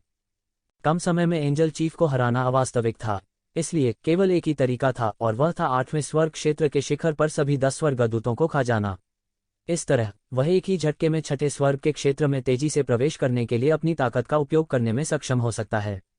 उस समय उसके पास अब भी देवदूत प्रमुख के खिलाफ लड़ने की ताकत होगी। आनंद के लायक एकमात्र बात यह थी कि यद्यपि वे एंजल अरे का सामना कर रहे थे, वे केवल लहरों में निष्क्रिय रूप से हमला कर सकते थे बिना किसी को नियंत्रित किए। नहीं तो अगर एंजल चीफ ने शुरुआत में ही हमला कर दिया होता तो येशिवेन बिल्कुल भी मैच नहीं होता। उन्होंने एक गहरी सांस ली और अपने राज्य को शिखर पर पहुंचा दिया। उसके शरीर में फीनिक्स की चीखें लगातार घूम रही थीं। उसके शरीर की स्थिति भी धीरे धीरे चरम पर पहुंच रही थी। उसने 10 स्वर्गदूतों के मुखिया की ओर देखा। बूम! उसने अचानक जमीन पर पैर रख दिया और जगह में दरारें दिखाई देने लगीं। ऐसा लगता था कि उसका पूरा शरीर ताकत से उधार लिया गया था और तुरंत गायब हो गया। जब वह फिर से प्रकट हुआ, वह पहले से ही 10 स्वर्गदूतों के मुखिया के सामने था। जिस समय वह प्रकट हुआ उस समय 10 स्वर्गदूतों का मुखिया अंत में चला गया। वे अब उसे मूर्खता से नहीं देखते थे और हिलते नहीं थे। इसके बजाय उन्होंने तुरंत हमला किया। जैसे ही इन 10 देवदूतों के प्रमुख ने कोई चाल चली, वह तुरंत ही असाधारण हो गई। वे 9वें स्वर्ग के दायरे में प्रवेश करने से पहले ही थोड़ा दूर थे। वे पहले से ही इस दायरे में सबसे मजबूत थे। 10 लंबी तलवारों ने तुरंत विशाल आकाश को अवरुद्ध कर दिया और येशिवेन की ओर कट गईं। यह अत्यंत भयानक था और प्रत्येक लंबी तलवार एक अकल्पनीय चमक उत्सर्जित कर रही थी। उन्होंने विशाल आकाश को काट दिया और येशिवेन की ओर जमकर वार किए। टकराना, भयानक उफनती लहरें बह गईं और सीधे येशिवेन की ओर चली गईं। यह तेज, सटीक और निर्मम था। यह एंजल कबीले की मार्शल आर्ट की उत्कृष्टता को पूरी तरह से दिखाते हुए बिना किसी अतिरिक्त शक्ति के लगभग सीधे येजिवेन के चेहरे पर चला गया। हुश! येजिवेन की पीठ पर लगे दानव के पंख सीधे बाहर निकल गए और उसकी आकृति आकाश में उड़ गई और फिर वह मौके पर ही चला गया। हालांकि ये 10 देवदूत शक्तिशाली थे, येजिवेन पहले से ही एक नौसिखिया बन चुकी थी। आधे साल पहले की तुलना में पृथ्वी को हिला देने वाले परिवर्तन हुए हैं। वर्तमान वह आसानी से अपने पिछले कई स्वयं को हरा सकता है। हुश, जब वह फिर से प्रकट हुआ तो वह एक बार फिर एक देवदूत प्रमुख के सामने दौड़ा। उनके हाथ की लंबी तलवार आकाश में अनगिनत तलवार रोशनी में विभाजित हो गई और एक विशाल तलवार कमल में घनीभूत हो गई। यह सीधे आसमान से गिरा और एंजल चीफ के शरीर को उड़ा दिया। बूम! देवदूत के शरीर पर तलवार कमल फट गया और भयानक शक्ति ने देवदूत के शरीर को खूनी गंदगी में उड़ा दिया। एक सामान्य व्यक्ति अब तक मर चुका होता, लेकिन यह देवदूत बिल्कुल भी घायल नहीं लग रहा था। तलवार का कमल बिना किसी बाधा के येज़िवेन की ओर फिसला और उसे बिल्कुल भी चोट नहीं लगी। क्या बकवास है, यह बहुत अधिक बग है। येज़िवेन शाप दिए बिना नहीं रह सकी। उसने अपने बड़े हाथ से पकड़ लिया और राक्षसी ऊर्जा से भरा आकाश जो विस्फोट के कारण फैल गया, सीधे उसके बड़े हाथ में आ गया। इसे एक आश्चर्य में बदलने के बाद उन्होंने इसे अवशोषित कर लिया। वह जोर से हंसे बिना नहीं रह सका। निश्चित तौर पर यह सामान्य 8वें स्तर के आकाशीय क्षेत्र एंजल्स की तुलना में बहुत अधिक अत्याचारी था। यह राक्षसी ऊर्जा भी बहुत शुद्ध थी। हालांकि युद्ध के मैदान की स्थिति ने उसे रुकने नहीं दिया। जैसे ही उसकी आकृति प्रकट हुई, अन्य देवदूत पहले ही मारने के लिए दौड़ पड़े। देवदूतों की उड़ने की गति भी अत्यंत तेज थी। हालांकि यह अभी भी डेमन विंग्स जैसी शीर्ष स्तरीय जादुई शक्ति के रूप में तेज नहीं था। इसमें कोई संदेह नहीं था कि उन्हें पहले से ही सबसे तेज दौड़ में से एक माना जाता था। हुश, हुश, हुश! तो ज़िवेन की आकृति और 10 एंजल्स के आंकड़े लगातार शून्य में चमक रहे थे। अगर ताकत थोड़ी भी कमजोर होती तो वे उनकी हरकतों को देख भी नहीं पाते। हालांकि उपस्थित लोग सामान्य लोग नहीं थे। स्वाभाविक रूप से वे इसे देख सकते थे। विशेष रूप से यूलियान, उसकी साधना और भी भयानक थी। वह पहले ही आकाशीय क्षेत्र में कदम रख चुकी थी। बूम! ये ज़िवेन ने आखिरकार एक खाई ढूंढ ली और सीधे अपनी तलवार एक देवदूत के शरीर में घुसा दी। स्वॉर्ड युआन पावर एक जोरदार धमाके के साथ फटा और राक्षसी ऊर्जा से भरा आकाश सीधे येज़िवेन द्वारा अवशोषित कर लिया गया। एक देवदूत में फिर से घनीभूत होने का कोई रास्ता नहीं था। नतीजतन येज़िवेन की ताकत एक स्तर से बढ़ गई थी। हर बार जब वह इन स्वर्गदूतों से लड़ता तो वे थोड़े घायल हो जाते, लेकिन येज़िवेन की ताकत थोड़ी बढ़ जाती। जैसे जैसे समय बीतता गया, दोनों पक्षों के बीच ताकत का संतुलन थोड़ा थोड़ा करके येज़िवेन की तरफ स्थानांतरित हो गया। Boom, boom, boom! पहले एक के बाद इन 10 एंजल्स द्वारा बनाई गई छोटी संरचना को येज़िवेन ने तुरंत तोड़ दिया। फिर दूसरा, तीसरा, चौथा था। धीरे धीरे येज़िवेन ने एक एक करके उन्हें मार डाला। हर बार जब वह एक का वध करता तो येज़िवेन की ताकत थोड़ी बढ़ जाती और इन स्वर्गदूतों को फिर से मारना थोड़ा अधिक सुविधाजनक होता। येज़िवेन की आभा धीरे धीरे बढ़ी जब तक कि यह एक बिंदु पर नहीं पहुंच गई और फिर उठ नहीं सकती थी। वह एक मोटे आदमी की तरह था जिसने बहुत अधिक खा लिया था और उसके शरीर से एसेंस क्यूई का निरंतर प्रवाह हो रहा था। क्योंकि उसका शरीर अपनी क्षमता की सीमा तक पहुंच गया था, अगर वह दिव्य क्षेत्र के छठे स्वर्ग में कदम नहीं रख पाता तो ये SRQE जल्द या बाद में समाप्त हो जाएगा। बूम! अंतिम महादूत उसके हाथों मर गया और राक्षसी ऊर्जा से भरा आकाश भी उसके द्वारा अवशोषित हो गया। इस समय उसके पूरे शरीर के रोमछिद्र एसेंस क्यूई उत्सर्जित कर रहे थे और वह बेहद खर्चीला दिख रहा था। और इस समय वह मौके पर पालती मारकर बैठ गया और इन SRQE को परिष्कृत करना शुरू कर दिया। पूरे दिन और रात के लिए वह इन SRQE को परिष्कृत कर रहा था। बहुत सारे SRQE ने उसे परिष्कृत किया, लेकिन उससे भी ज्यादा भाग गया। वह भी व्यथित था, लेकिन कोई दूसरा रास्ता नहीं था। वह बिना रुके केवल दिन रात खेती कर सकता था। बूम! अंत में एक जोरदार आवाज हुई और ऐसा लगा कि उसके शरीर में कोई अवरोध एक झटके में टूट गया है। आकाशीय क्षेत्र का छठा स्वर्ग।